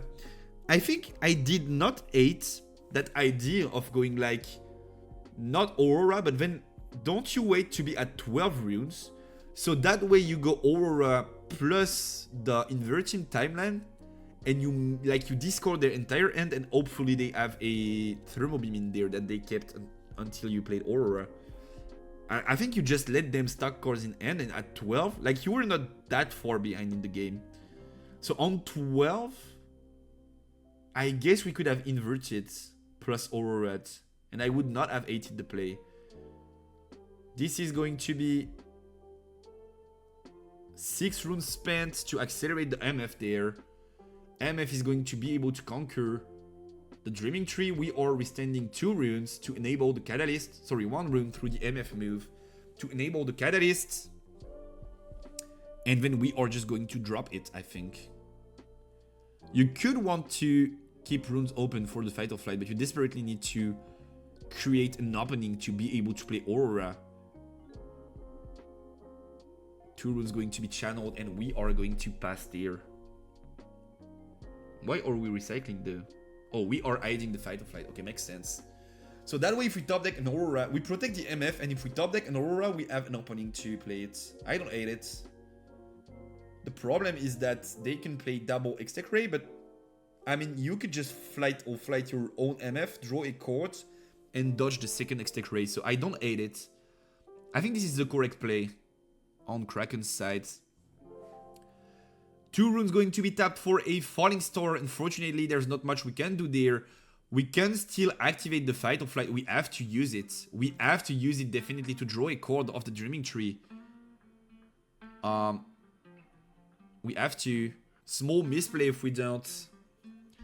Falling Star can't be dodged. Yo, Yakub, how you doing, brother? Yep, but at least, like, you are playing around some of the cards. And if you use that, at least if you get it with Falling Star, you can kinda make a bit of value by drawing with the Fight or Flight. We forgot to do it though. Mobilize being drawn, not one of the cards you want to see here. Are we going inverted timelines? Seems like we are going invert timelines there. Discarding everything in search of the second Aurora there. Time Warp is going to be discarded. And the second Thermal Beam being drawn. So even if we draw into the Aurora, which we find, that game is already over. Oh no, we have the Splitter though. So we could go Splitter, look at the end, get rid of the Thermal Beam. Yeah, and this is what we are going to see, the Splitter there. Going to find the Thermal Beam, and we are going to get rid of it. And then next turn we have a shot at playing Aurora. Will that be enough though? Will that be enough? Far from certain. But we have a shot though. What a draw here on the inverted timelines.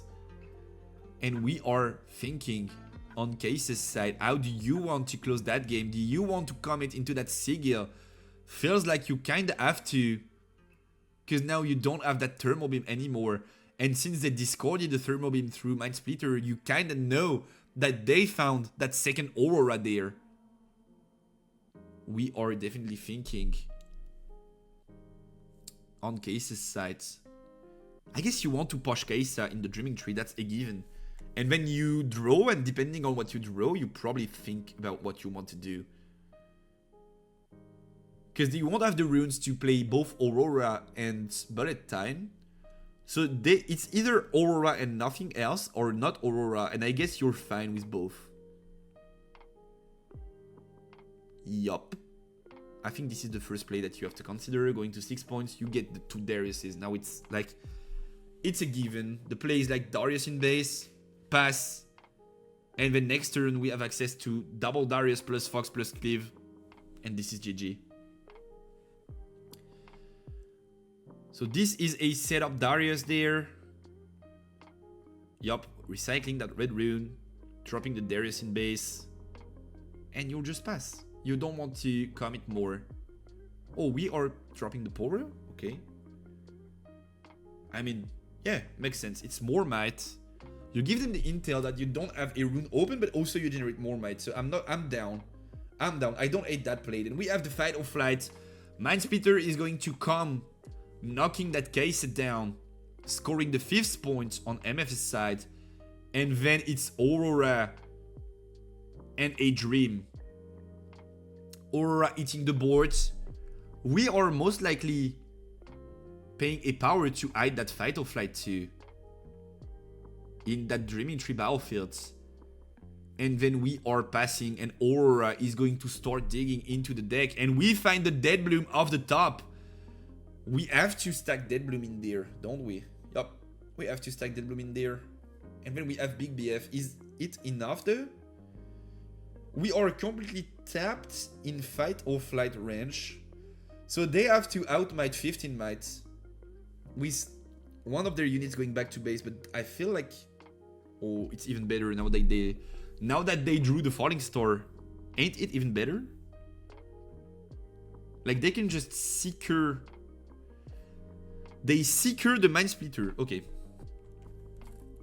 Secure the Splitter. Then Star once here to kill it. Once here, you pay the deflect, you don't care. Then this is 5. You played 2, so you just push with 7. They Fight or Flight, you push with Fox. Trades, you push with Poro, you win. That's the play. Thank you for the follow, Soup. Welcome, brother. That's the play here. This is checkmate. If they see it, this is checkmate. This is 1 ping there, 1 ping there. You pay the deflect, you don't care. Then Seeker there.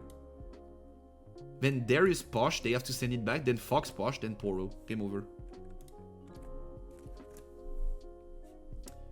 So we are double ping. I don't like it. Double ping on the splitter? What's the plan there? Is it we send Poro to trade with splitter? I mean, kinda don't like it though. Thinking. We could also have double Darius though. Okay, so we are pushing with Poro and Fox, which makes it exactly the might amount we want to reach, but then they are just going to push Fox back. Poro is going to be able to trade with the splitter, and we still have to beat that Dead Bloom, which we do a bit through Cleave. So it's okay. It's okay, it's still checkmate. They Poro into splitter, and then they just cleave the Darius, and that game is over. Still checkmate. That Darius goes to 10. 10 is more than 8, obviously. And then they can use the... They have to play other Darius now, though. They have to play the other Darius now. Don't forget about it. Yeah, they are seeing the play. Yep. Perfect.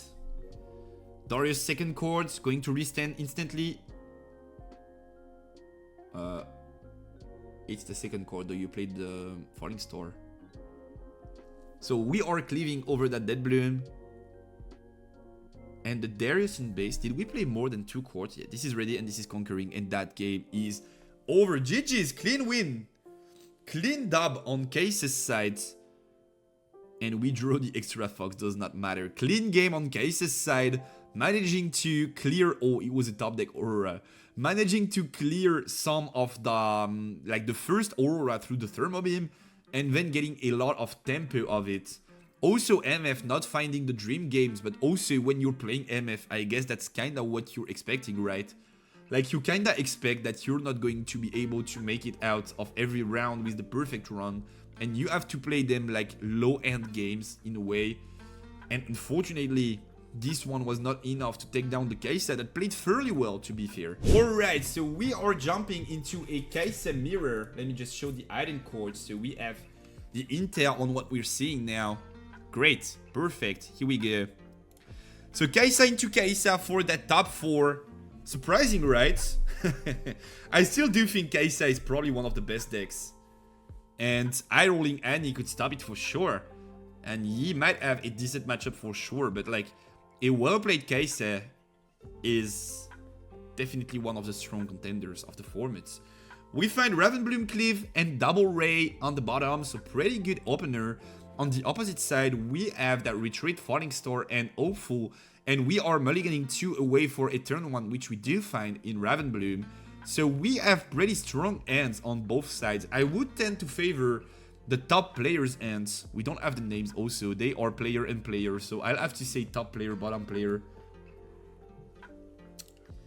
Ravenbloom being dropped, and we'll meet it with Ravenbloom on our ends. We don't have the raid though, so we can't value that open rune. We can bait for it, but we can't value it. And that Ravenbloom is going to go through. We are most likely using that Stupefy there to draw 2 cards of the Ravenbloom in the Dreaming Tree. A lot of card advantage there being generated. We don't want to do that. Okay, so we want to keep the Stupefy open. Probably to bait that we could have a Seeker or something like that. We also find the Stupefy on the top player's ends. So we could push that Ravenbloom and try to look for a Stupefy on the Ravenbloom play there. Void Seeker is going to see play. And we don't have the retreat, so that Ravenbloom is going to die. We are going to be able to draw a card. Now the only question is, do you want to Stupefy or not? And we are going to see the Stupefy there, reducing the might of that Ravenbloom and able to draw 2 cards. And we find the retreat. Do you want to use it since you don't have any units? We decide not to. We have the accelerated Kaisa that will probably do the job. Main deck smokescreens are back in a big way. Yup. I think they are pretty dang good cards. I love main deck smokescreen. Ravenbloom going to get X-Tech rate, but we probably want to meet it with the retreat there. Yup, retreat going to see play. We are bouncing that Ravenbloom back to the end, channeling an extra rune and drawing a card of the Dreaming Tree. Don't forget about the rune. Yup, we don't forget about the rune. And then we are just going to pass there. So very control-oriented matchup so far. Is that Kaisa going to be accelerated there? I think there's a shot for it to be accelerated. They only have a rune open. Yup, we are going to accelerate it. Meaning we don't have a way to kill it right now. Void Seeker was used already. We draw into the 3rd Falling Star. Holy. 3 Falling Stars is for sure a lot. And we also have the Rain.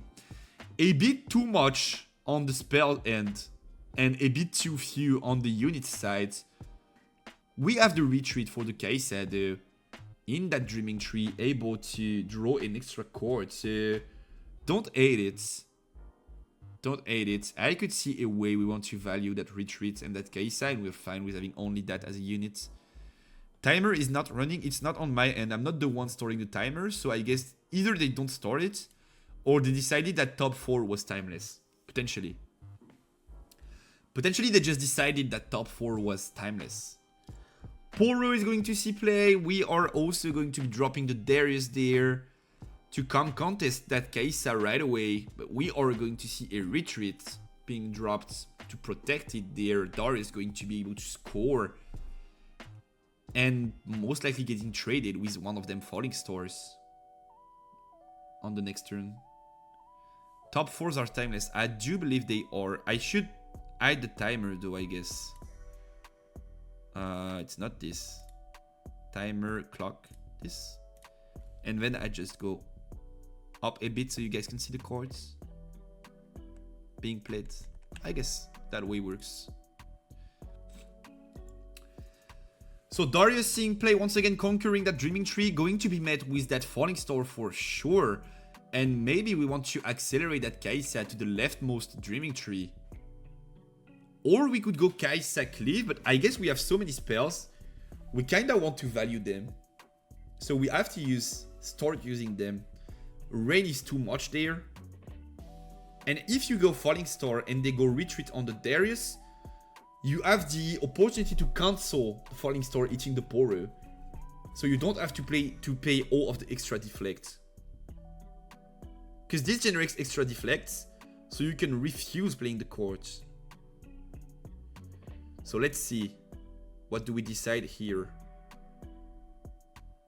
Kai'Sa is going to be the first play. Oh no, Yordle is going to be the first play. Maybe we find something like a Darius. We don't.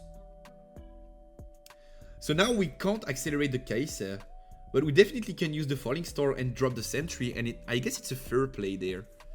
Not too bad of a play. 2 runes going to be tapped. Thinking here. But I really do think this is the play there. You don't really have an option. 2 runes being tapped. Sentry. And then 2 extra runes. And we are dropping the Falling Star onto Darius. Welcome back, Popcorn. So Falling Star are going to get rid of that Darius. If they have the retreat, you can cancel on the Poro. You don't have to pay deflect a billion. It's fine.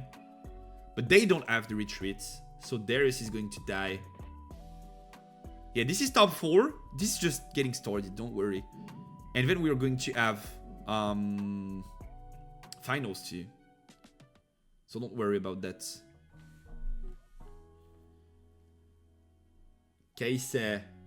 Oh, sorry, Darius finally dying. We find another Darius off the top though, and we also have the double Falling Star. So we have a great Falling Star there, killing both Yordle and Sentry in base. It's not like super insane, but it throws off a lot of the tempo. And it kind of forces the bottom player to have to accelerate that Kai'Sa, else their board is like super empty next turn. How did the Ezreal build end up looking? Did we find a way to deal with deflect? I can show you after that one. I don't think it's like perfect, but I'm going to print it and test it and come back with results. As in like, do I like it or not? How do I want to play it? I'm definitely going to do so this weekend. Maybe tomorrow if I have the time. So points going to be scored on top player's side. I feel like the Falling Star there is cute. Kai'Sa going to be accelerated there. Conquering the Dreaming Tree. Now you definitely want to Falling Star. Else they do have a cool Cleave Poro play in the Dreaming Tree that you don't want to see happen.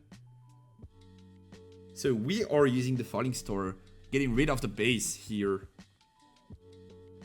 Killing both Poro and Sentry. Both units dying. We still draw a card. And we find the Hopeful. So finally we find some of them units that we've been missing for quite some time. We still have 2 runes open. These runes probably mean...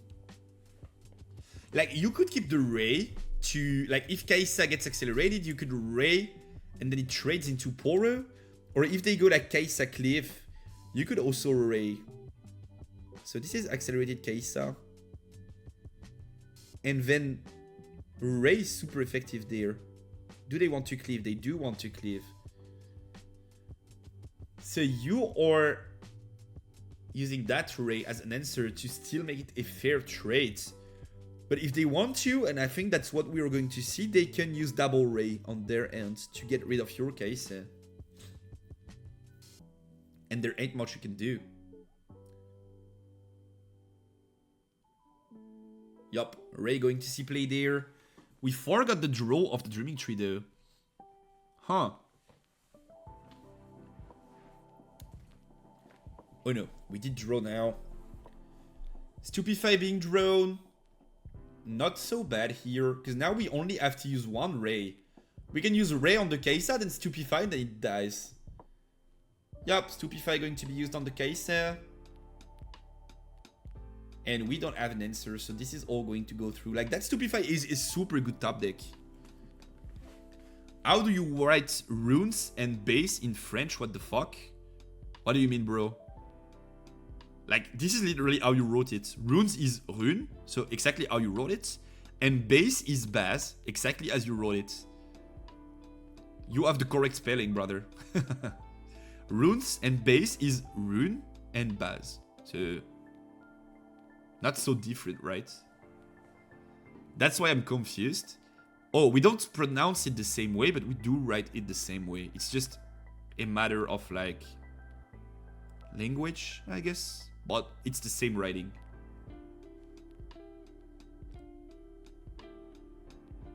Because you add some, like, info on the French courts, and this is not how they worded it. If they did do that, they are dumbasses. Don't get me wrong. If they did change base for another word, while in French it's just base. If I speak, big trouble. And I don't want to be in big trouble. So Kaisa are going to end up conquering. We are scoring the 3rd point, getting back into that game. And we finally find the Darius. So we have them accelerate answers finally. We also have the double raid. We have what it takes to control that entire game. But we'll have to see if we are able to deal with the push coming from the top player's side here. Darius seeing play to come and trade that case, and not much we can do about it. We don't have access to the retreat, which we drew on the top player's side. Pretty good there. X-Tech Ray going to see play. So that Darius goes down to 4 to trade with the Kaisa, but we are going to be able to use the cleave there to draw an extra court and protect that Darius. Which also means it's going to get traded next turn. So it's not like it does not matter. Forcing that extra rune to be tapped on the cleave kinda matters, because now they can't retreat the Darius. They have 2 foxes there, so it's not like they don't have anything. Do you think Seaver is on the Yordle Explorer plan, or is it bait? I don't see how I can keep up the runes to Earthcast Dead Blooms. Yordle Explorer. What is Yordle Explorer though? I don't know, like, all of the game of the names of Sett 2 so far. When you play a card with power cost 2 or more, draw 1. Yeah, most likely. It's a good mid-game unit for Seaver. It's not only Dead Bloom, it's like Dead Bloom, Rebuke, Mind Splitter. There are a lot of great, the new thingy with like 1 energy, 2 power, give +5 to a unit. Like, there are a lot of good cards that you have to pay 2 powers to play in that combination of colors. Body Chaos.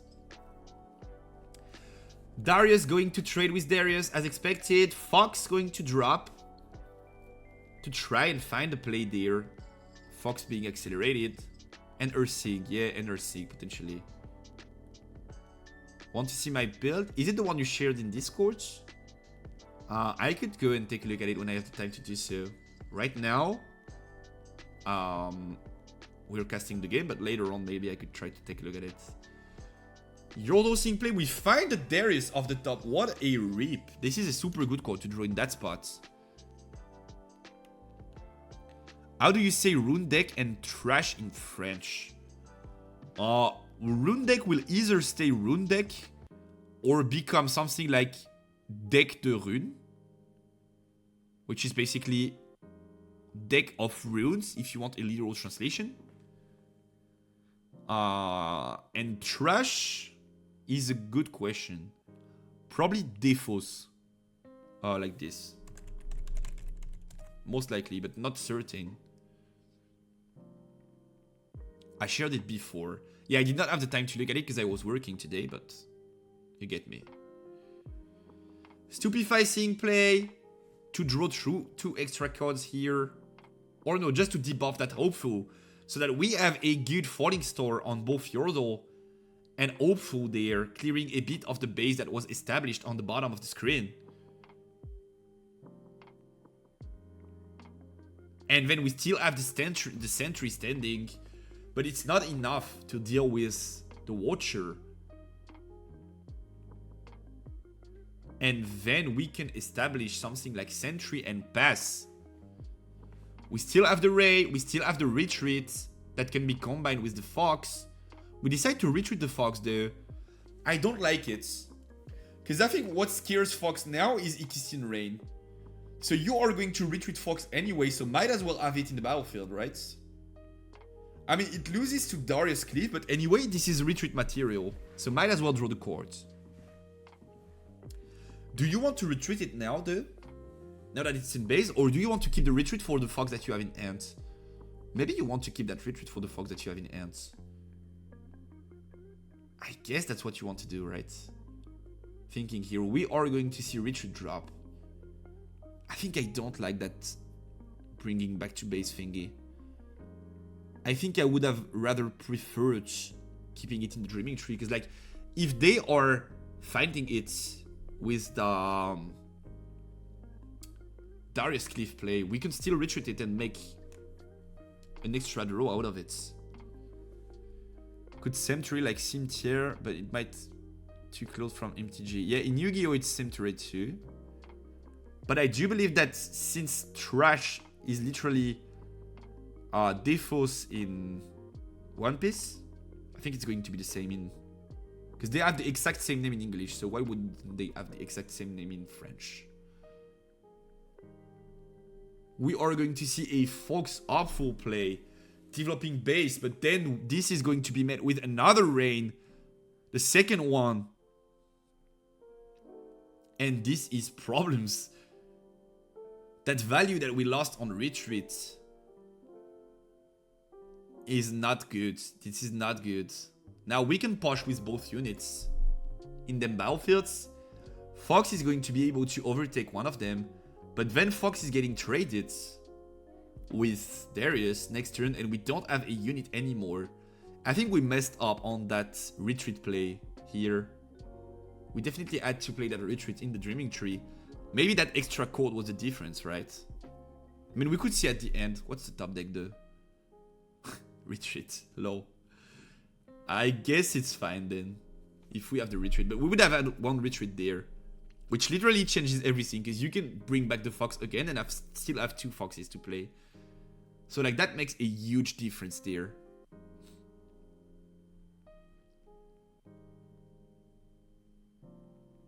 Poro being dropped in base. And we are most likely passing. That's huge. Yeah, that's a huge difference. If we have retreat there, like they use 2 Rains to kill a Hopeful and a Sentry if we have retreat there. But since we don't, it becomes somewhat valuable on their end, the Rain. Ravenbloom is going to conquer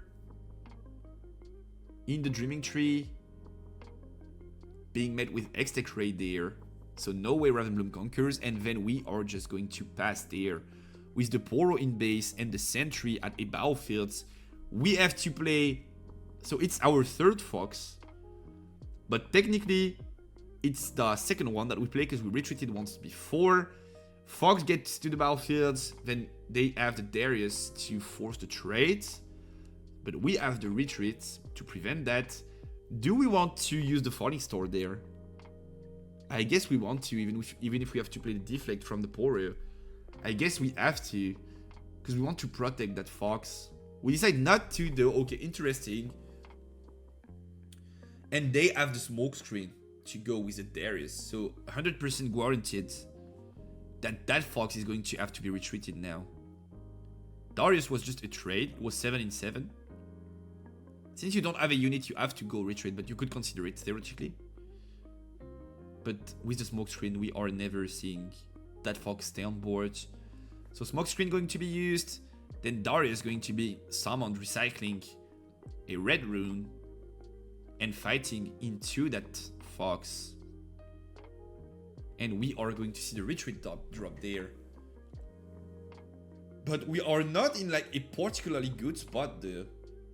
Like if bottom player top decks something like Time Warp, that game is instantly over. Drawing an extra card, we find the Stupefy off the top. This is not too bad. We can now go Fox into Stupefy, draw 2 next turn. But they get to 7. We have the Falling Star, of course.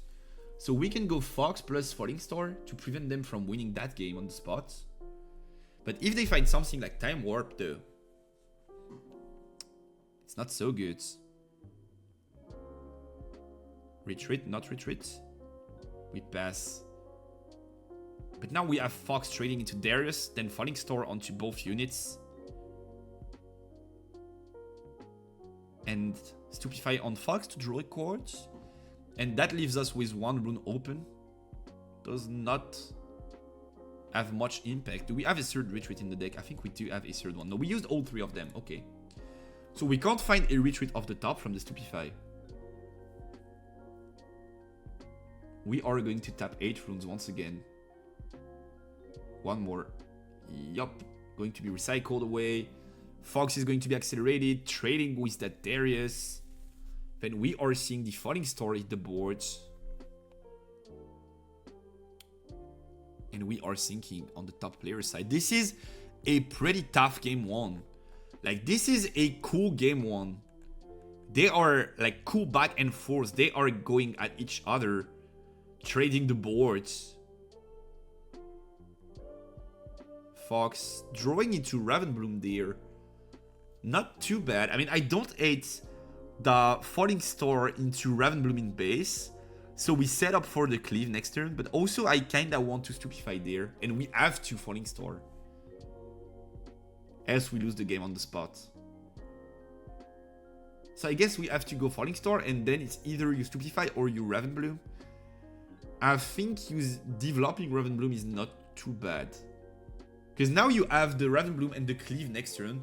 And also the Stupefy to try and draw cards. So I don't hate that play. We have to Falling Star. This is a given. We can't not go Falling Star. We have to recycle a rune though. 2 runes even. Because the Porio has the deflect keywords. We did not recycle there. 1 more. Deflect. Yup, perfect. Both units are dead. Falling Star resolves. We are fully tapped, but we have a cleave setup in base for next turn through the Ravenbloom.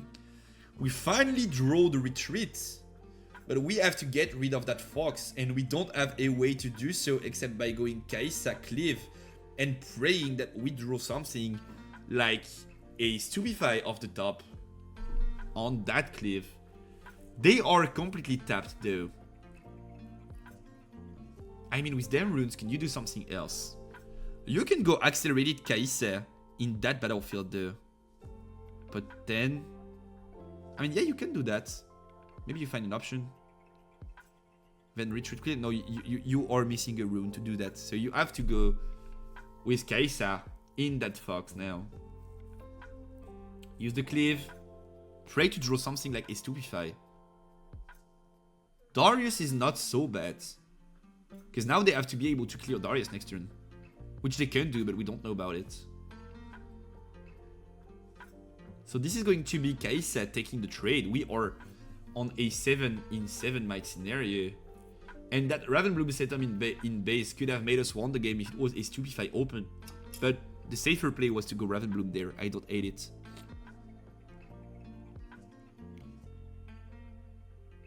So both are trading. And now, do we want to Darius or do we want to Falling Star? We want to Falling Star. I don't hate it, but it's not like super good. Pouty Poro is going to eat the board. We probably don't want to Stupefy now. Most likely we do want to wait for next turn. Yup. Darius and Hopeful off the top. Holy. Holy guacamole, this is what we needed to find. Double big units there. So this is going to be Darius, then tapping 2 runes. This is going to be Noxus Awful. Darius is going to be Restanded and conquering that Dreaming Tree. And now they have to find an answer to the Darius, which they have in Cleave Stupefy. Or even like Smokescreen. But we have the Retreat. And we drew into the Warp though. So this could be game ending now. We have to find an Accelerate on the top player's side, else that game is over. So this is Poro, Smokescreen in Darius, then Stupefy on Poro to draw and Accelerate, because we do need one, else that game is over. We did use 1 Darius, we did use 2 Dariuses, and we did use the 1 Kaisa and 2 Foxes. So theoretically, we have to find either Darius or a... No, Darius does not work, because if we go Smokescreen to Stupefy, we already played 2 cards. So here's the play to go Poro to the right and then Stupefy there. And it is what it is. We are going for the trade. Cleave going to C-play. Now we are drawing a card, maybe a Darius there. Or a Fox. A Fox would be the better draw. A Fox would for sure be the better draw. We don't have an answer yet. Stupefy going to C-play, so we deny the Darius. Void Seeker is going to be drawn and Retreat is going to be used on Darius there. Do we find an option on that Retreat draw? Another Retreat, not what we want to see there.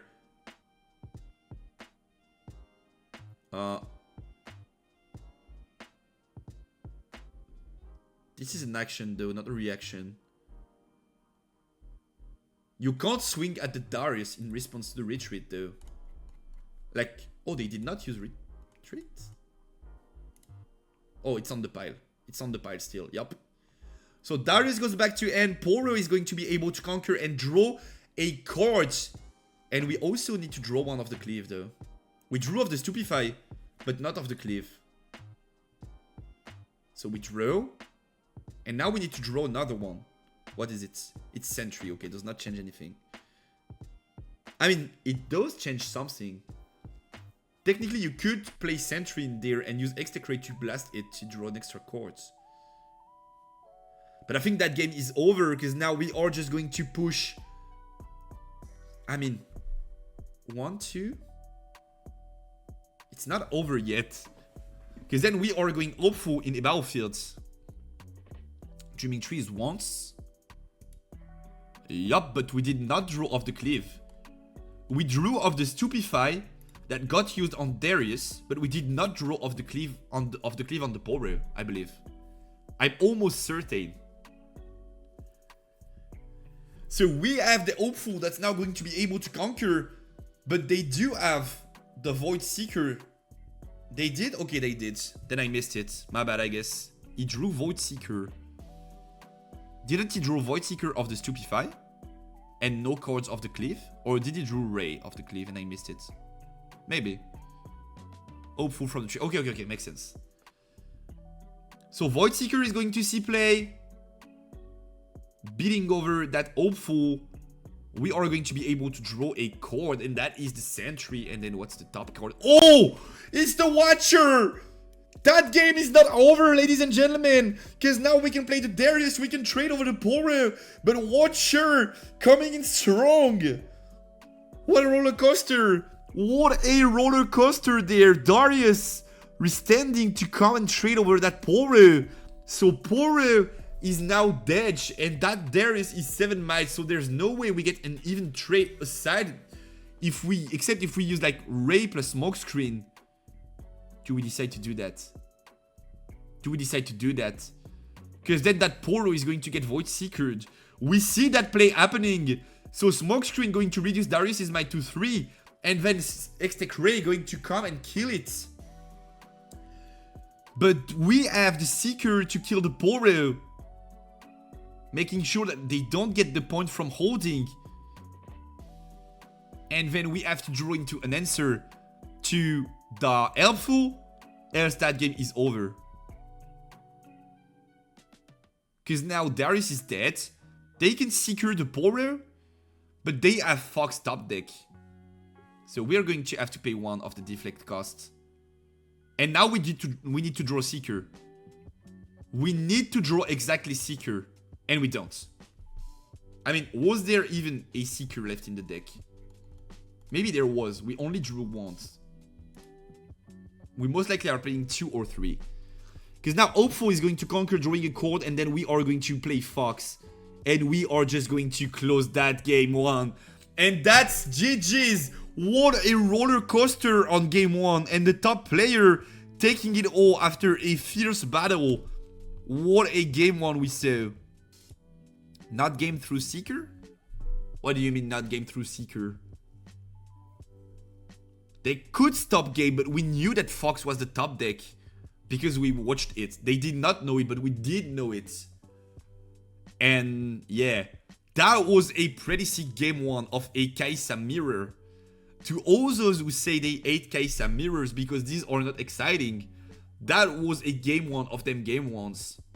Also in an untimed top 4, I believe. So we have like a lot of time to have game 2 and 3, and I do love it.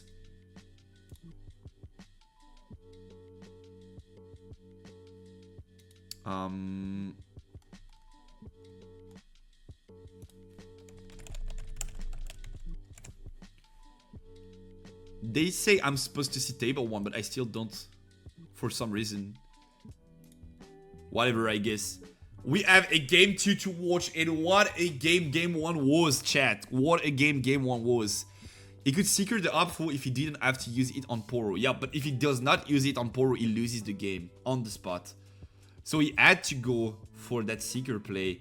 And we are going to have a reverse row into reverse row game 2. Okay, interesting decision.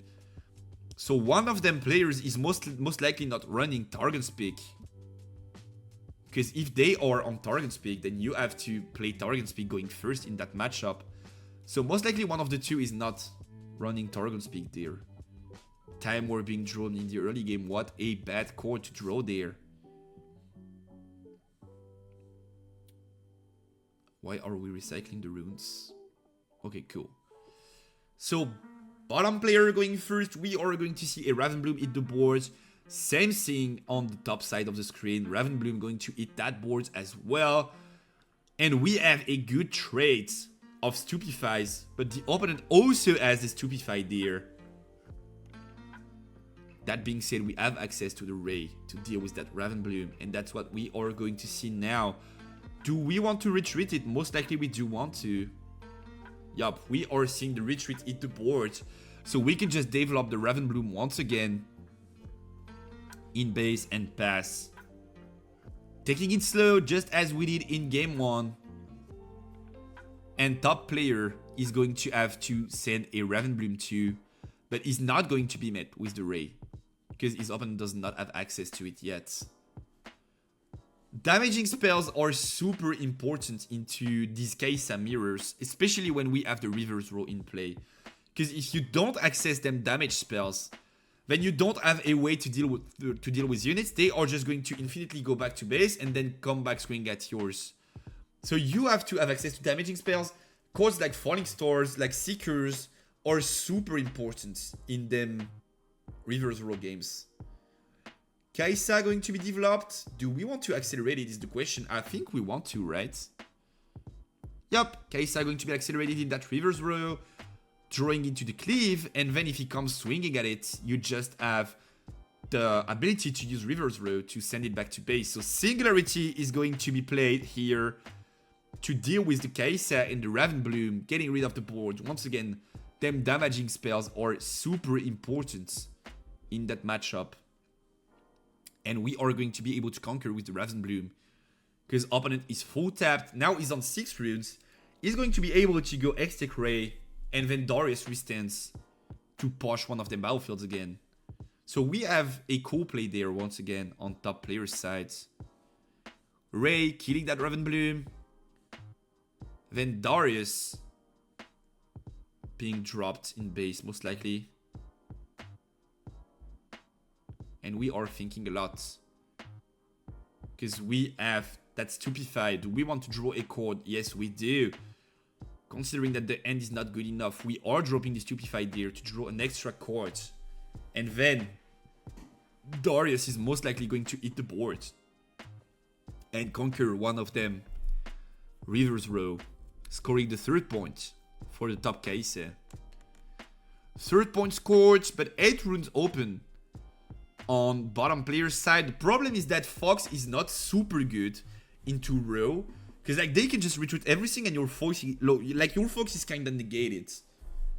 It does not have a lot of value in this scenario, even more when we have 2 rows, which means there's not a single battlefield we can fight for killing units.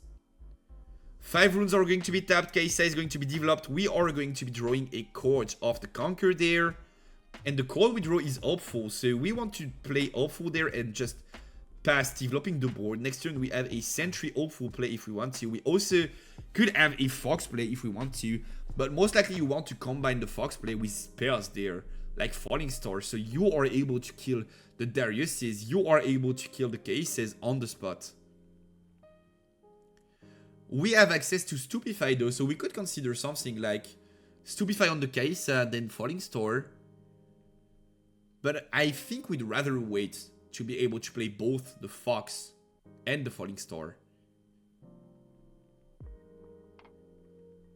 You want to untap Darius, but I don't think you want to give them free Kaisa Conquer there.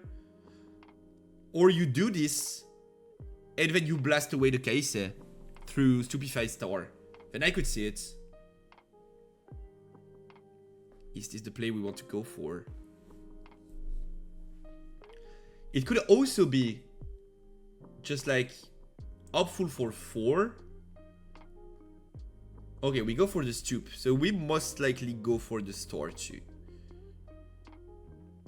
Drawing into Poro. Poro's not too bad there. You can go Poro Hopeful Star. I don't hate it.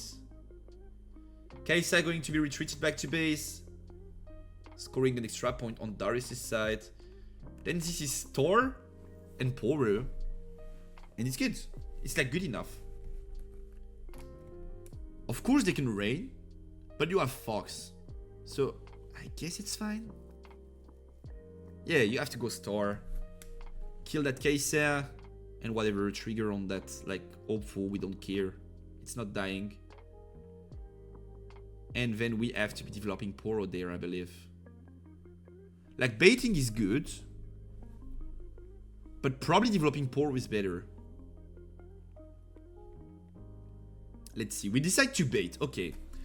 So we decide to make a gamble on the fact that we potentially have something like a smokescreen, or like Ray Stupefy, which is pseudo smokescreen. It's -4. Hopeful going to try and conquer. We have to retreat that Darius. Let's not risk it, because if they have a smokescreen, that Darius is doomed for no reason. So you definitely have to retreat that Darius there. Even if they have something like, yup, we have to.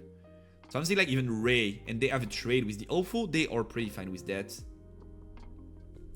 Also, we found a lot of low-end units on the bottom player's side with the Yodel and the Sentry and the Hopeful. So we are going to be able to establish a strong base this turn. And this is scary.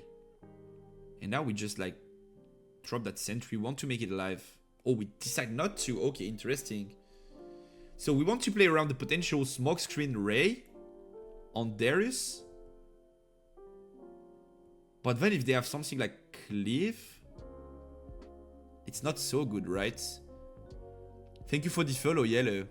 Welcome home, brother. Darius getting there. Are we using the Cleave?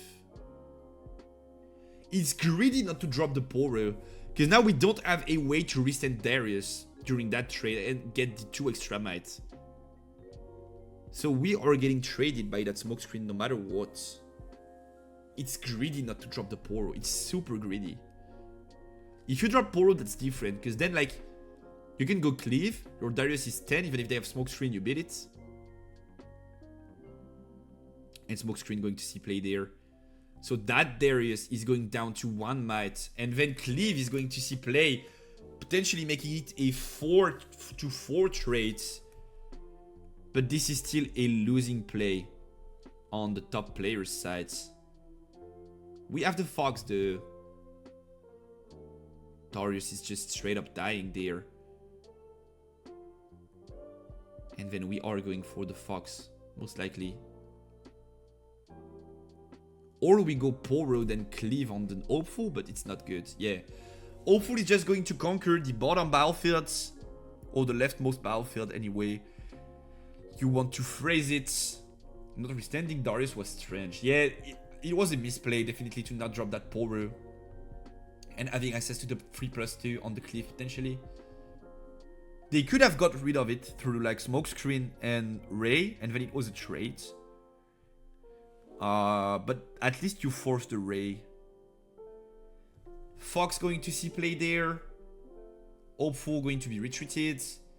We are getting to 7 points and we are passing. And now they have to conquer both. Ideally, at least killing one of the units. And then they have to be able to fight against Fox plus Cleave. Potentially leading into anti-warp in 2 turns. So like this is not a super good scenario for a bottom player, but they are so far ahead in runes and end sides and tempo on the boards that they definitely still have a shot. Like 7 is not a spot you want to be in as Katchouze. Because then sometimes from a empty board state, conquering both battlefields is kinda hard. So if they manage to reclaim that board state, this is most likely going the bottom Katchouze's way. Now we could go something like Seeker Ray on that Fox to make sure it dies. And then we only have to fight back through Hopeful. Or are we going to retreat that Hopeful? Yes, we are not going to be greedy. Hopeful is being retreated back to base. And now we most likely have to go Seeker into Ray there. Thank you for the follow, Lucifer. Welcome home, brother. We most likely have to go Seeker into Ray there. Considering our options. But it seems like the only viable plan.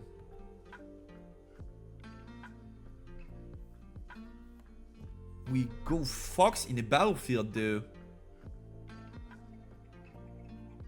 Okay, so we are going Seeker Ray to deal with the Fox. Because it dies. Oh, we don't go Seeker Ray because it dies because of the -3 from the Fox. Okay, makes sense. Pretty good play there. I was reading a message and like let go of my focus for a second. So yeah, we are dealing with that Fox through the Seeker and the Fox's ability. Pretty good play there. And so we still have one rune open to deal with like a potential unit pushing. But I mean, we are not dealing with Hopeful. Do we want to push everything into the rightmost battlefield is the question. At least pushing Hopeful makes sense. Like this is a free point. And if they attack, you can just send it back to base. And we stack with the Yordo. And once again, as I was telling you before, being on 7 points as Katchouze is not a spot you want to be in. Seeker is going to see play there. Trying to get rid of that Hopeful. Throwing into a Stupefy. And then Hopeful is going to be able to conquer if we want to. But do we want to? I mean, we can set up Poro in base. And this draws us a Quartz. Let's use one of them Stupefies, right? Poro. Let's use one of them and draw a Quartz. Huh. What's the top deck? Don't think I like it. Cliff. Does not change a lot. It's okay. It's okay, I guess. It's definitely okay.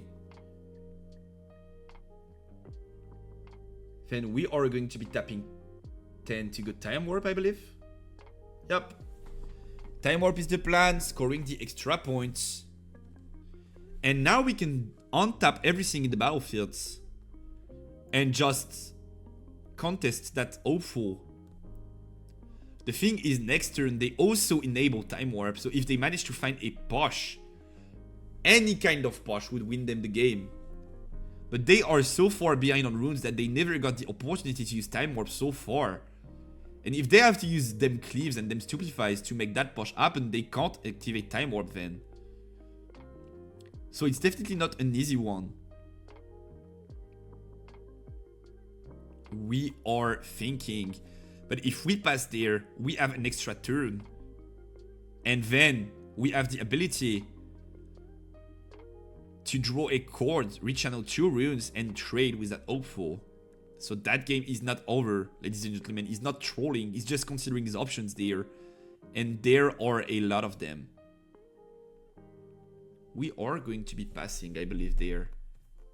If we decide to keep the Hopeful in the reverse row. On the other end, what's the win condition on the other side of the boards? It's like Hopeful into Yordle, Falling Star being drawn here is super good. Now this is game over. This is GG's. We have Falling Star plus Stupefy to clear everything, and then we have both sides of the field being stacked, and there's no way for them to clear. So this is super good. This is exactly the spot we wanted. We finally drew the removal we were looking for. So that Hopeful is going to die. That Poro we have to recycle on his Rune to pay the deflect cost, but I mean, that does not matter. And ladies and gentlemen, I believe we are going to go into game 3 of that top 4. What a match so far. Literally a roller coaster. A back and forth in them games. 8-7 once again. But this time, going the bottom player's way. So we are going to have a game 3, I believe. I don't see how you don't close that game starting here. We are going to drop a Stupefy to make sure we draw more cards. And we find a Cleave off the top, not what we wanted. Now we need to draw something like Rain. And Retreat ain't it. Retreat ain't it. The only out is Rain Stupefy there.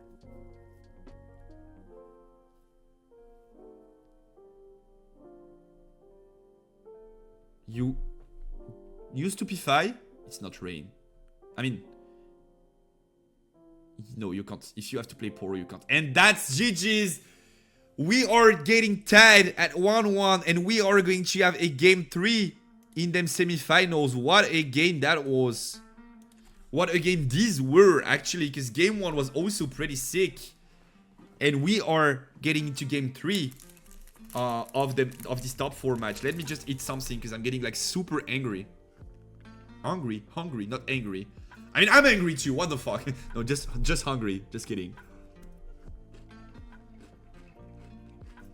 Let me eat some delicacy.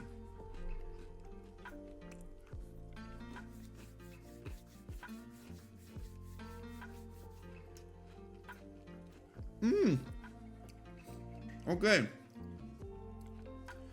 So this is super favorable for top player.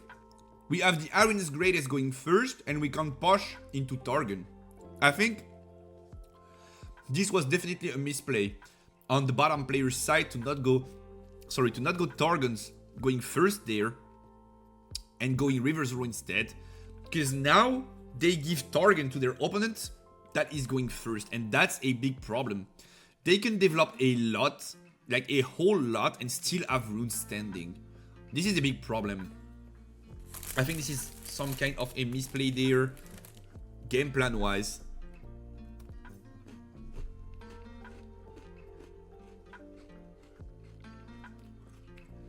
Sentry going to see play. Both starting ahead are good.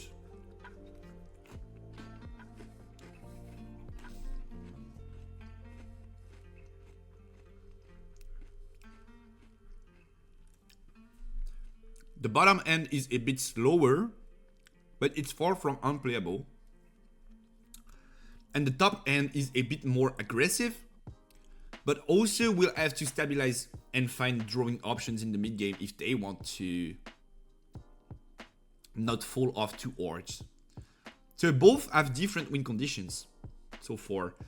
Kai'Sa going to be dropped there in base. And then you try to conquer with the Watchful.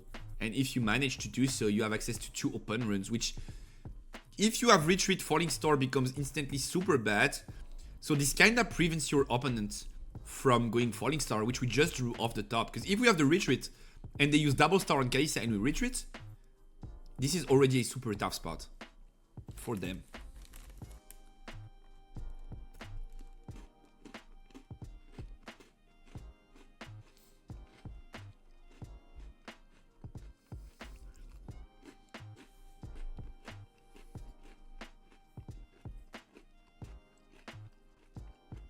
Stupefy, I guess. Stupefy is a super good play there. If you manage to trade into Ravenbloom and draw a Court of Sentry, and then draw 1 of Stupefy, it's super good. Yes, you have to use it. If they have a spell, they are forced to use it now. And we are seeing a trade happen, so Sentry is going to draw another Court. This is super good. And we still have the rune open to protect that Kai'Sa. So they are going to develop their very own Kai'Sa, resending 2 runes of the Targon's Peak and drawing a Court of the Conqueror. But we have the Cleave, we have the Darius, we also drew the Retreat now. So we have a lot of options to trade with that board now. Obviously they are going to be able to retreat that Kai'Sa, but it's still pretty good tempo wise because we still have the Kai'Sa on board and we are going to be able to develop another unit and they don't have the runes to rain us. So this is pretty good for top players so far. That game is going his way so far. It's not like over by any means, but he's taking some advantage there.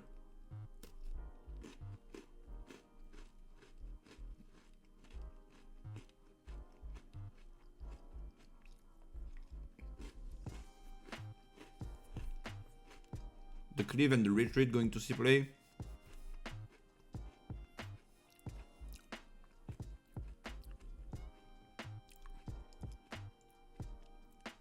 We are going to be drawing into a Ravenbloom. This is super good. We could just go like Ravenbloom Sentry, Hopeful, sorry, in base. This is super good.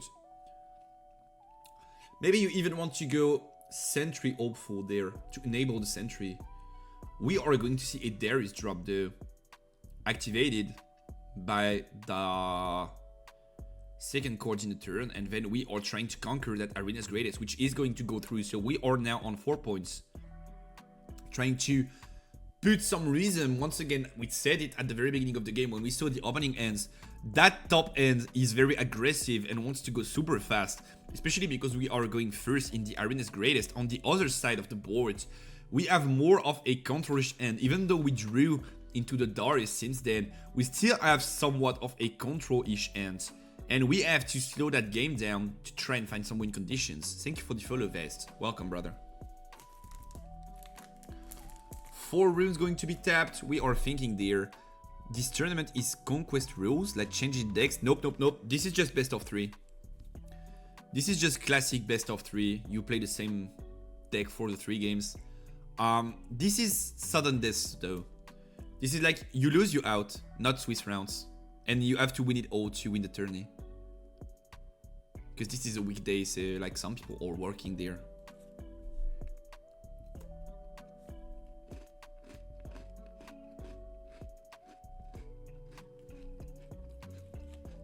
I thought I saw Sett versus Kai'Sa on the other broadcast. On Robalas's broadcast, he's casting the other game for the top 4.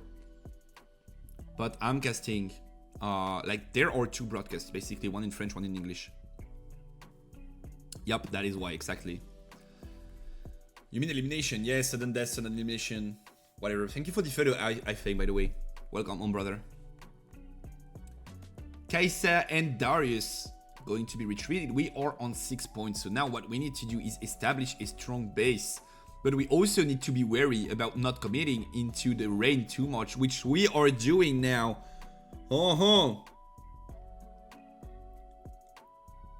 Falling Star going to see play. We are getting rid of that Kai'Sa. But they have a super good rain there. I mean, we have the retreat though. How good is rain actually? You want to get rid of Darius. So you have to put 3 pings on Darius. Then it's not so good actually. I mean, we have the store though to go with it. So it's not so bad either. But it's like super expensive if we have to do that. Rain? What is rain? It's like 2 on Kaisa for sure. Is it 2 on Kaisa, 3 on Darius, 1 on Ravenbloom? But then you get punished super hard by like retreat on Darius. Like insanely hard actually. So we are going to go for the smaller units. I don't hate it. 2 on Kaisa, 2 on Hopeful, and 2 on Ravenbloom seems to be the play here. We are going to bounce that Kaisa. But at least we are getting rid of Hopeful and Ravenbloom. That being said, we are on 6 points, and next turn we have access to Darius and Kaisa to conquer, so we are going to have to use that Falling Star on the bottom side of the board, which is super expensive, but at least we are getting rid of that Darius now. And now we have 9 runes to play. Accelerate that Kaisa. No way we don't accelerate it. Yup, we do. Going into the Target's pick, conquering the 7th point and drawing a card, which is a Stupefy. Not that great, but we have the Smokescreen and the Stupefy to protect that Kaisa. And then we could try and make a Time Warp work next turn. Don't you just tap 4, play double Sentry? Because you want one of them to live. But then if they have Falling Star, it's the same story over and over. Because you could full tap and then you still have the runes from the Targon's pick to play the Smokescreen. Yeah, I kinda like that play. Also, if they play something like Star, you draw 2, maybe you draw something like a Darius that allows you to close the game. Other game is done, so he's casting your stream. Alright, makes sense. Thanks for the intel. So now we are seeing Sentry standing in the back line, waiting to try and push. Seeker trying to deal with Kaisa, no answer there. We are drawing a card and we find the Smokescreen there. Okay, pretty decent. I think this is Kaisa set up in base. You conquer Targons and you have Smokescreen to deal with a potential cliff. Or do you have to Falling Star? You probably have to Falling Star. But I'm not certain, because maybe... I mean, if you want to go for that play though, you have to conquer with Yordle first before doing anything. Because then if they have something like Ray, you have to Star. And they did draw Ray of the Sentries though.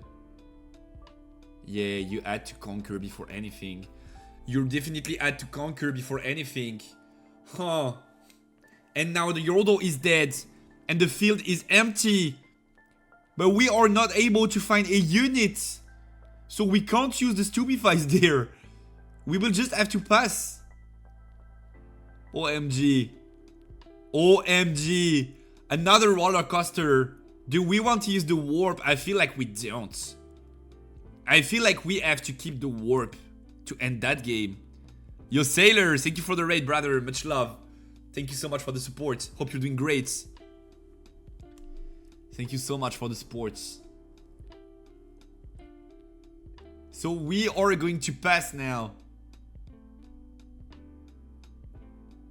And this is Kaisa accelerated, right? No way it ends. I mean, you could set up in base. And next turn you are on 9. Is 9 that valuable? No, it's not. 8 was enough. Stupefy going to see play. We can finally draw into more cards. Ravenbloom going to be drawn. Finally a unit. And then we have that Falling Star to deal with the Kaisa. So we are dropping Ravenbloom and the Star for sure. Recycling that red rune. Dealing with the Kaisa there. Ravenbloom eating the boards. And then we are passing there. That Ravenbloom is probably going to get blasted away through like that Void Seeker, I would say. Darius going to see play there. And then we are just passing once again. There's not much we can do there. 4 runes open. We have access to the Void Seeker though. Ravenbloom is obviously trying to push. He could theoretically beat the Void Seeker.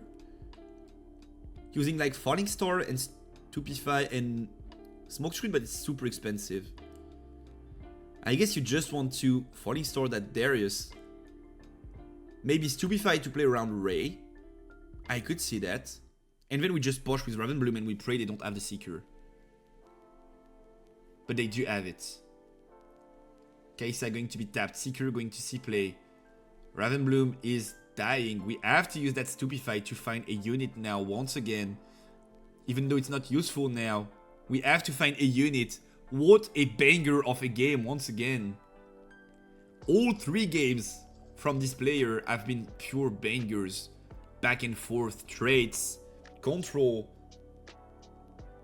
This is not Alan ZQ's level, but it's still like pretty good games. And we are thinking again, but we have to use that Stupefy on the Darius to try and find a solution there.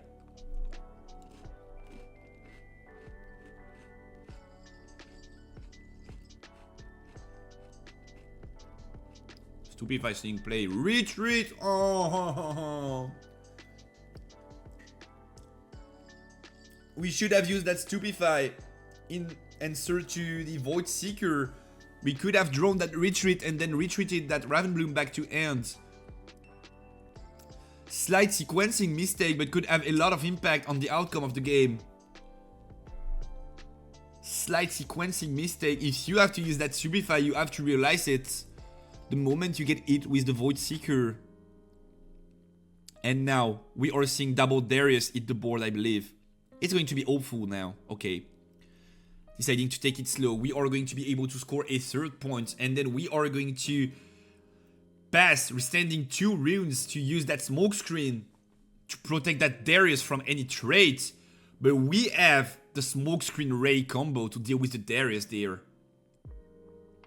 And I believe we have to use it now. Smokescreen going to... Oh, we are waiting. Smokescreen going to see play, recycling a rune. That Darius goes to 1 might, and then Execray is going to close the deal there. Darius is done. Hopefully still there though. And we don't have them units. That retreat that we drew a bit off the interaction. We should have drawn it before. Because drawing it now really does hurt. That being said, we are thinking. Because we have the Dariuses. We could push there. But also that would mean that if they top deck something like Fox, or if they have the Fox, we are losing that Darius for no reason. So do we want to develop it? Or do we just want to take it slow into the target speak through the hopeful? Is the question. We still have the Fox. So we still have a pretty good accelerate unit. But why would we waste the Darius when they need to conquer both battlefields to win that game anyway? Yo, Sanbei. Darius going to see play after using the Stupefy on your very own hopeful. That does commit you into X-Tech Raid. I think you want to conquer first, and then you want to use that Stupefy. Except if you are planning on keeping everything at bay. Darius is going to conquer that Targon's Peak. We're standing 2 runes, and we decide to keep that hopeful in base. Poro going to see play here. And we have the Ray, so we can prevent that Poro from conquering at least once. Enough to deny the time warp. We definitely don't want to time warp here and now. Do we? No, we definitely don't. We need to close this all at once. Going Poro conquer, then time warp holds, and we win that game. We definitely need to see that happening. And that Poro is going to stay in base, and we draw into another race, so now we can delay that Poro by 2 turns, which is enough to close the game. So we will need to find an answer on the top player's side. And if we don't, that game is going the bottom case's way. What a close game, guys. What a close game this is. Thinking, because we could also use Darius to make the V play and not have to commit the hopeful there. But we would need to play 2 chords, and we don't have chords that we really do want to play. Thinking. And we are just passing with that Darius on board, holding strong. Using rain on the pole was not an option, because then you recycle all of your runes. Basically, you pay 2 for the spell and then you pay 6 for the pole. So you recycle 8 runes. And we draw the fox though. We drew the fox. Is that the game ending draw? It could be it. It could be it. Because 8 runes are going to be tapped. Darius is going to be reduced to 2 might. And Fox is going to come. Fighting for the battlefields. We definitely want to go Fox into Darius. Yup. So Darius is 2. Even if they use Smokescreen, they have to use Smokescreen plus Ray. Yup, Smokescreen seeing play.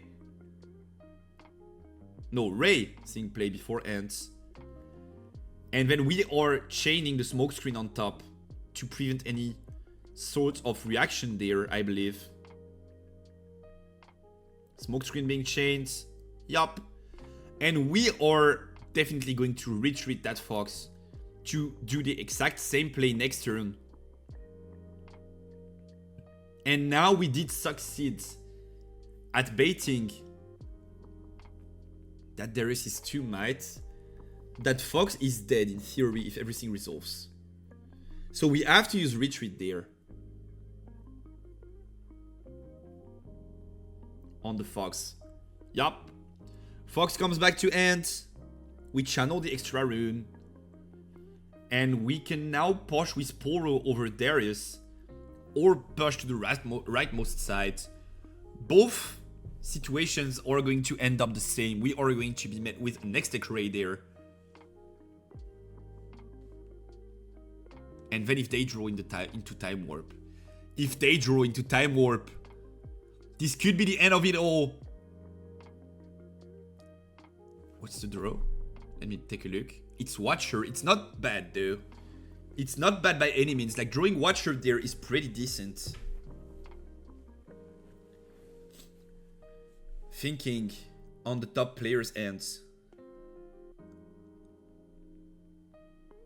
Because we don't have that many plays available right now. We have Poro plus Smokescreen to defend it, but it's not enough. So do we accept that we lose if they have Time Warp? This might be the better option.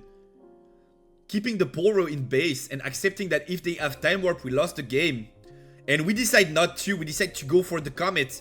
So X-Tech Ray is going to get used on that Poro.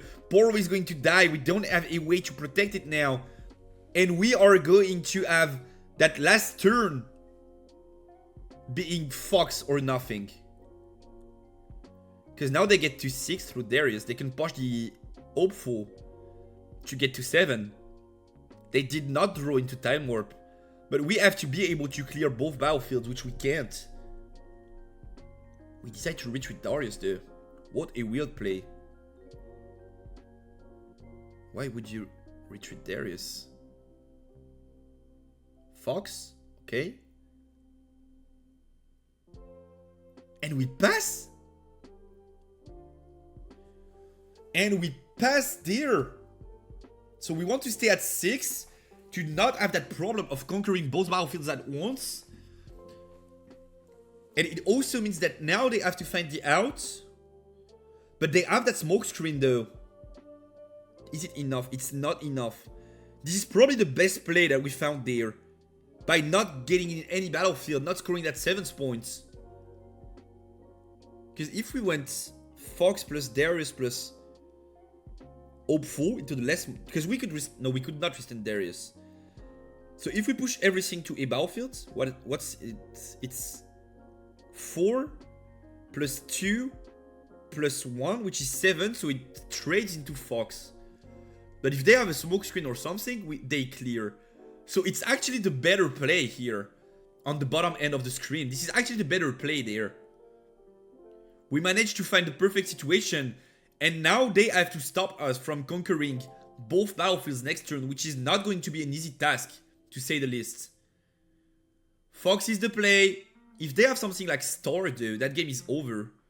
But I mean, we can't play around everything. If they have Star here, and Falling Star kills Darius and Fox, like if they top deck Star, that game is over. But then I guess it is what it is. And what do they top deck? Another Fox. This is not a Falling Star. How many did we use? 1, 2, 3. Okay, we used all 3 of them. So no way they do top deck into the third star, because they already used all 3 of them. Ravenbloom going to see play there. But it's not enough. We are going to see another Fox. And we are going to see the bottom Kai'Sa player jump straight to them finals with a beautiful place. Like literally super good play there. Good reads. And in not so much thinking. So we can feel like that he's experienced at playing Kai'Sa. Why not Time Warp plus Ravenbloom? Then conquer both. He had to develop Fox. Fox was in end, not in base. Fox was in end, not in base. So he had to develop a unit anyway. He could have gone Ravenbloom in base, then Time Warp, then push Ravenbloom, draw an extra card, but would not change a thing from what I see there. With Fox after Time Warp. True. How many runes did we have though? We were on 10 runes. We did accelerate Fox, so we were on 12. So Time Warp puts us on like 11, and we can do that. Yeah, you're right. So you play Ravenbloom in base? You're completely right though. Yeah, you're right, you're right. We had that play available. We could just Ravenbloom in base, then drop the Warp, restand the Ravenbloom, then accelerate the Fox and try to conquer both for the win. And I mean, if they have the Seeker or the Ray, I think they don't have another Ray though. They do have another Ray and potentially another Seeker. But if they don't have like one of these, which they don't, you just win the game on the spot. You're right. You're completely right there, Nims. Good question. Interesting question. I think they just did not see the play. I think they just did not see the play. They were trying to enable that warp for so long. Oh, they are talking about it. They are talking about it, I believe. Seeing how the units move. They might be realizing that they made the misplay. They could have won that one. I believe you're right, Nims. And that warp was the way to win that game.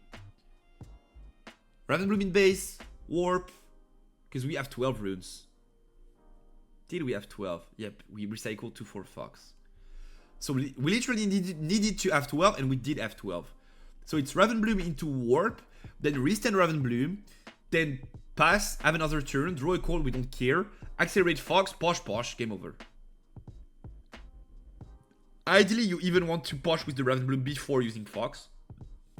So that if they have something like Void Seeker or Ray, they maybe think they don't use it because you don't have an accelerate unit. I mean, they have to, but like that gives them room to misplay.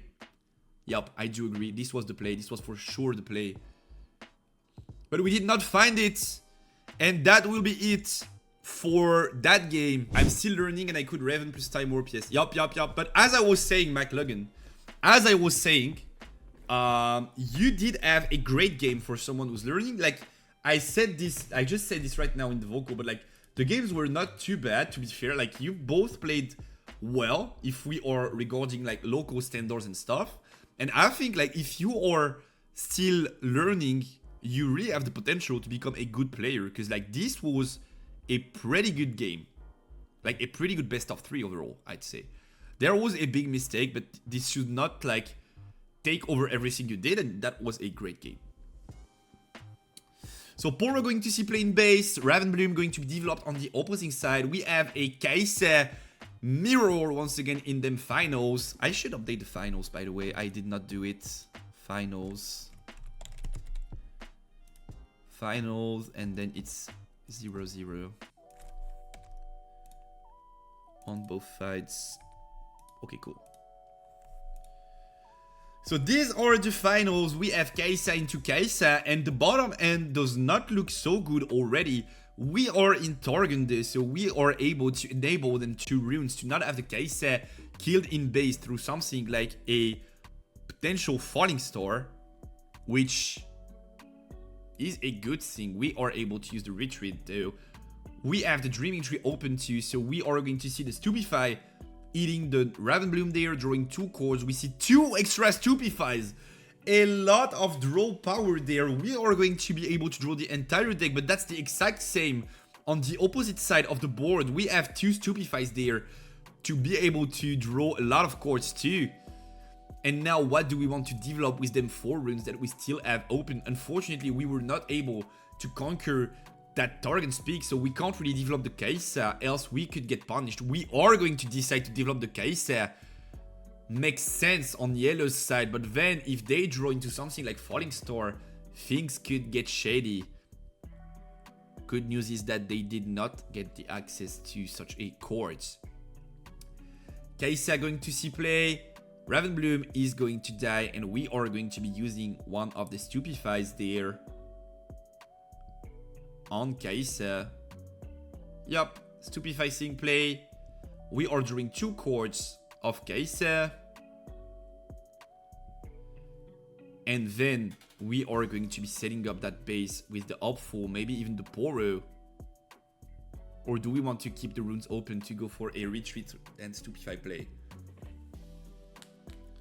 Developing the Poro would not feel too bad, because then you have double Poro, so you're kind of fine playing into Rain. If they Rain, they have to Rain one of the Poros, which is not super good there. Pretty expensive.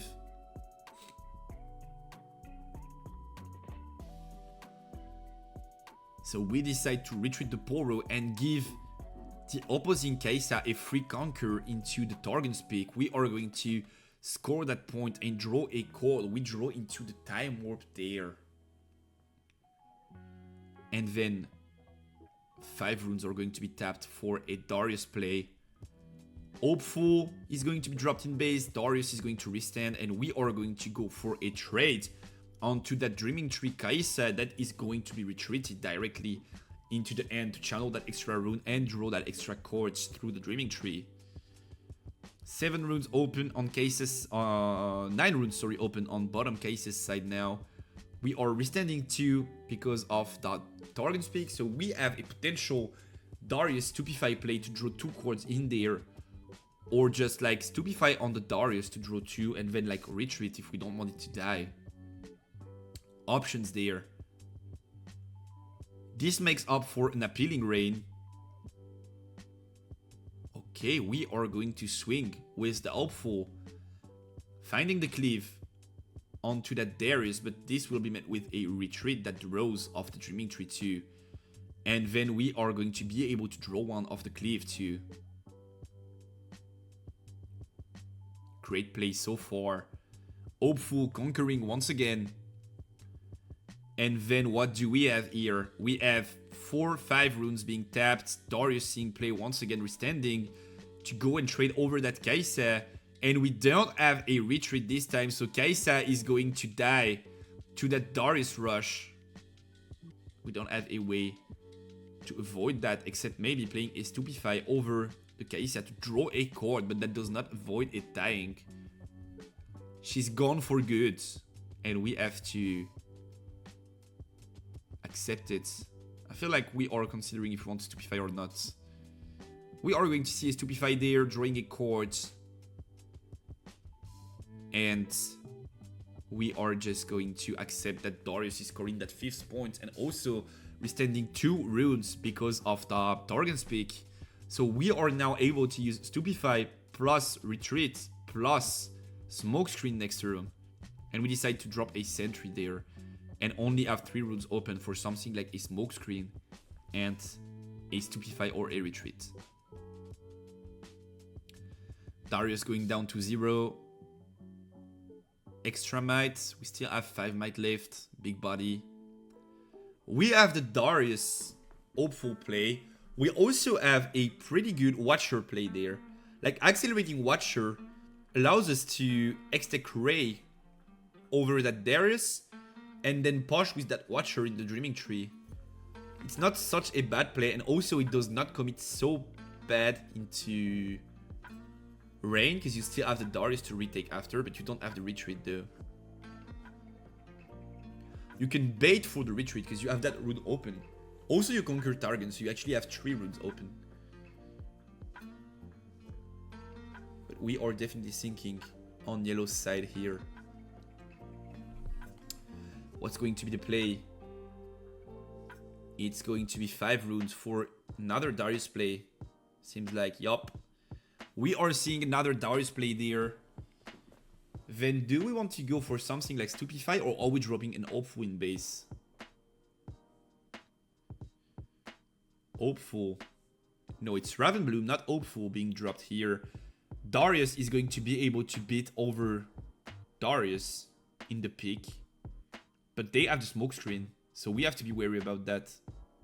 Do we play around it? And we don't. We commit into the smokescreen. So now it's a 7 into 5 trade, but it's soon going to become a 3 into 5 trade. And that means problems. Do you want to use double Ray to save that Darius? Or do you just use one and accept that you trade? This is Ray. Preemptive Ray is interesting.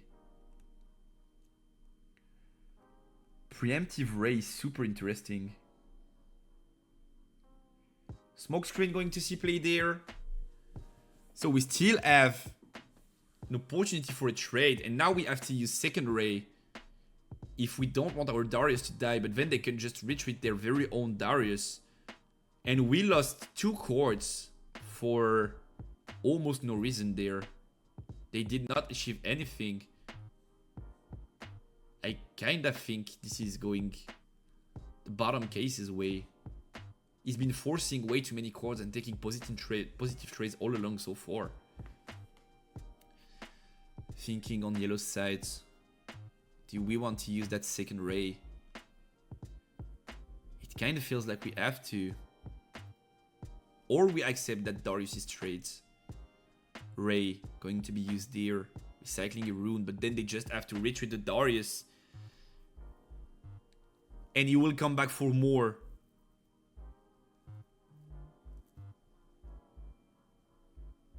Retreats. Going to get used there, I believe.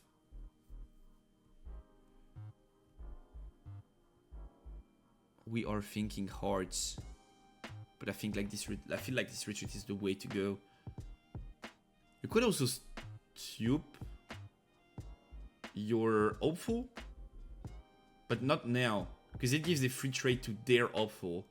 So you have to wait more, and if they decide to not do anything, this is shit. So probably you just retreat there, and then it's fine. Like, you have Darius to fight back into Darius next turn. That Darius is dying. We decide not to use the retreat there. Okay, interesting. After such a big commit as smokescreen, finally. Thinking. Retreat. Going to see play there.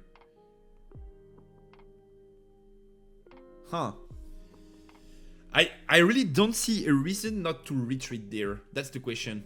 Like, it's obvious that retreat is a good play. The question is, why would you not do it? And I don't really see it, I guess. Stupefy on the hopeful in base. Okay. Interesting. Okay, so Stupefy allows us to play our second card in the turn, making that Darius go to 7 might, which is 1 more than the 2 rays. And so that way he survives to the double ray and he still finds a trade into the opposing Darius. That also makes sense. We still find a trade, we get the draw, and we prevent the hopeful from conquering. That makes sense. Because we played smokescreen and now the Stupefy. So Darius is having access to that buff. That does make a lot of sense. Cool play there.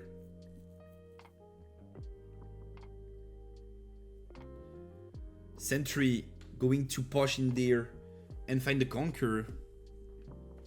On the target speak, we are on 7 points already. So we just need to make sure we are able to settle into that game through a strong base. And if they don't find the clear, next turn that game is over. Do we want to rain there? I feel like we want to, no? Why would we not rain there? We are using the Icathian Rain, clearing the base.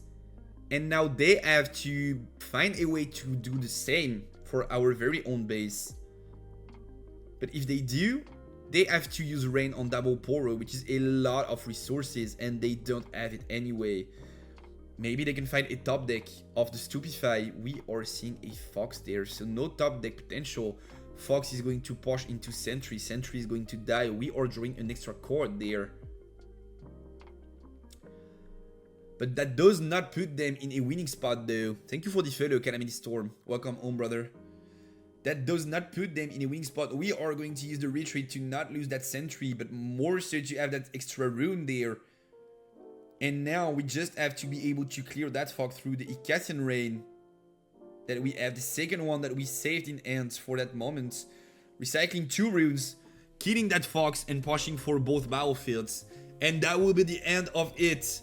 The bottom player is going to be able to win that first point in the best of 3. They use the Stupefy to try and find an out, but they don't. They don't have it, and Poros are going to conquer and seal the deal. Game 1 is going... What's the name, bro? What's the name? I can't remember the name. Game 1 is going Yifei's way. Yifei. D Yi Fei. DeFi, but more complicated, more convoluted. Oh, it's out of the screen. Oh, where does it start? Here. Okay. D Yi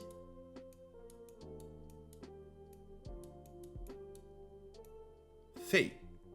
Perfect. Perfect, great.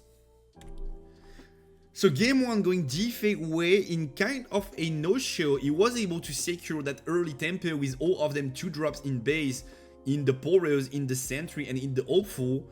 And Yellow was never able to come back from that deficit after not being able to find a rain and having to fight through all of them bodies through multiple rains himself. This was just too hard. Yifei was in too much of a lead points-wise and board-wise, and Yellow could not keep it under control and value his runes and end size advantage enough to stall that game up until the point he could win it. We are in the Dreaming Tree. Both players have very similar end. One of them has Darius, the other one has like double spells, but we have the Falling Star. So I would say the top end is a tiny bit better, but this is far from enough to win that game on the spot. Of course, Poro going to see play there. Poro going to see play on the other side of the board. And now the question is, do we want to X-Tech Ray that Poro? The answer is probably yes, we want to. Thank you for the follow, Mayhem. Welcome home, brother.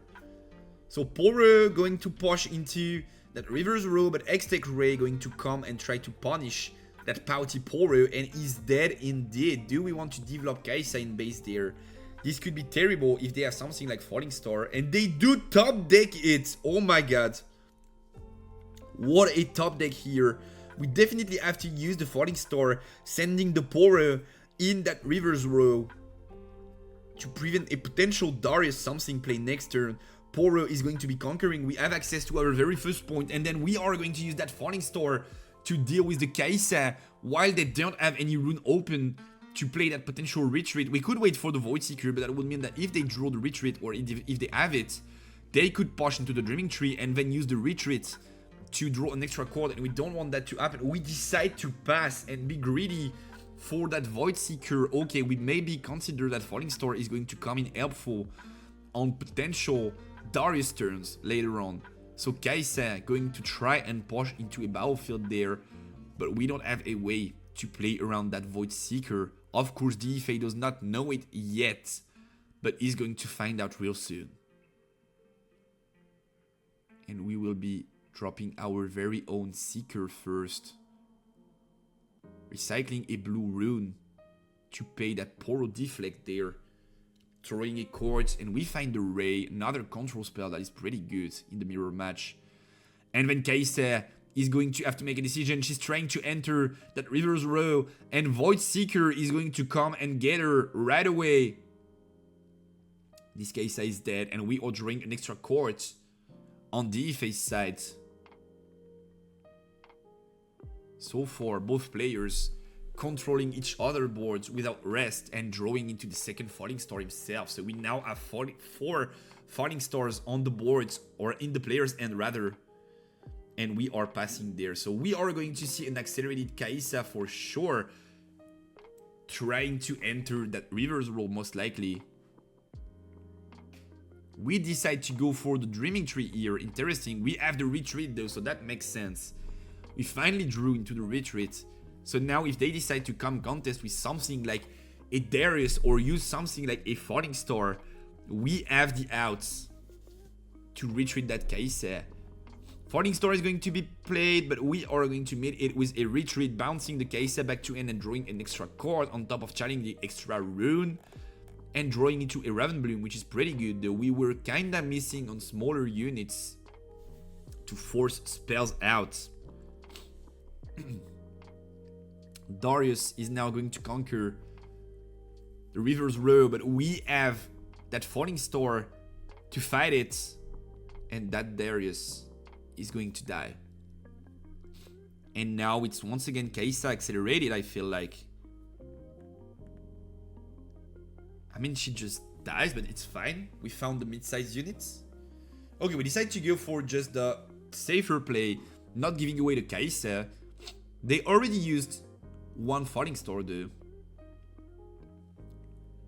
So Kai'Sa in the River's Row seemed like a plan, but they do have the second one, so wise play to not commit it right now.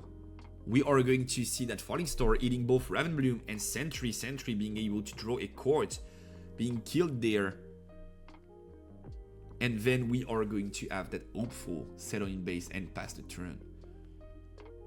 Still 3 runes open, potentially a Void Seeker play, and we don't have a way to play around it if we drop that Kai'Sa. So are we going to see something like a Darius Hopeful play rather, with a Darius settling in the River's Row to make sure it's not dying so fast in the upcoming turns. We already saw 2 Falling Stars, so I feel like that Darius play could be it, yup. Because now the only thing that really punishes Darius is either like Void Seeker Stupefy or Smokescreen plus Spell and the third Falling Star. But like, it's unlikely they do have it, and if they do have it, they don't have any extra Falling Stars for the remainder of the game, which is like fine, I guess. So Darius eating the board there, capturing that River's Row, and we are considering a potential Smokescreen Ray play on yellow's side. Are we going to see it? This is super expensive though.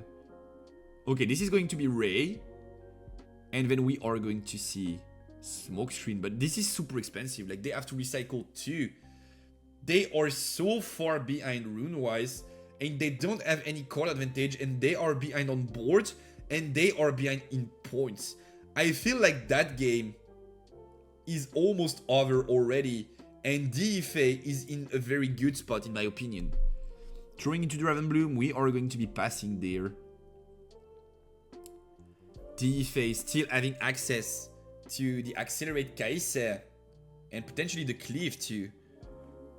So you probably want to keep the Kai'Sa plus Cleave to push for that Dreaming Tree.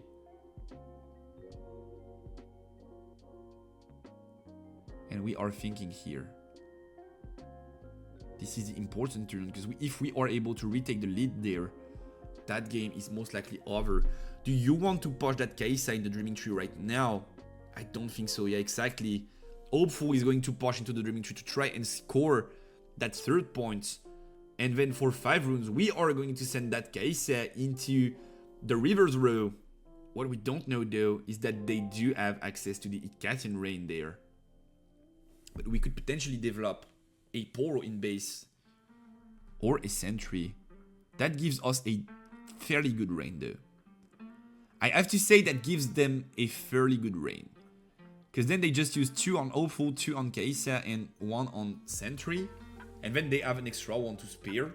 And if we play the Poro, they have the extra one to use on Poro. So might as well develop only one of these. And just pass with it, I guess.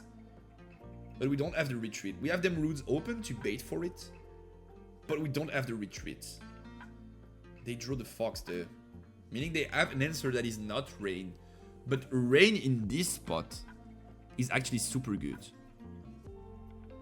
Like using Rain, clearing everything there, then pushing Ravenbloom into River's Row. Which is most likely going to be met with like... Oh, actually. Okay, Rain.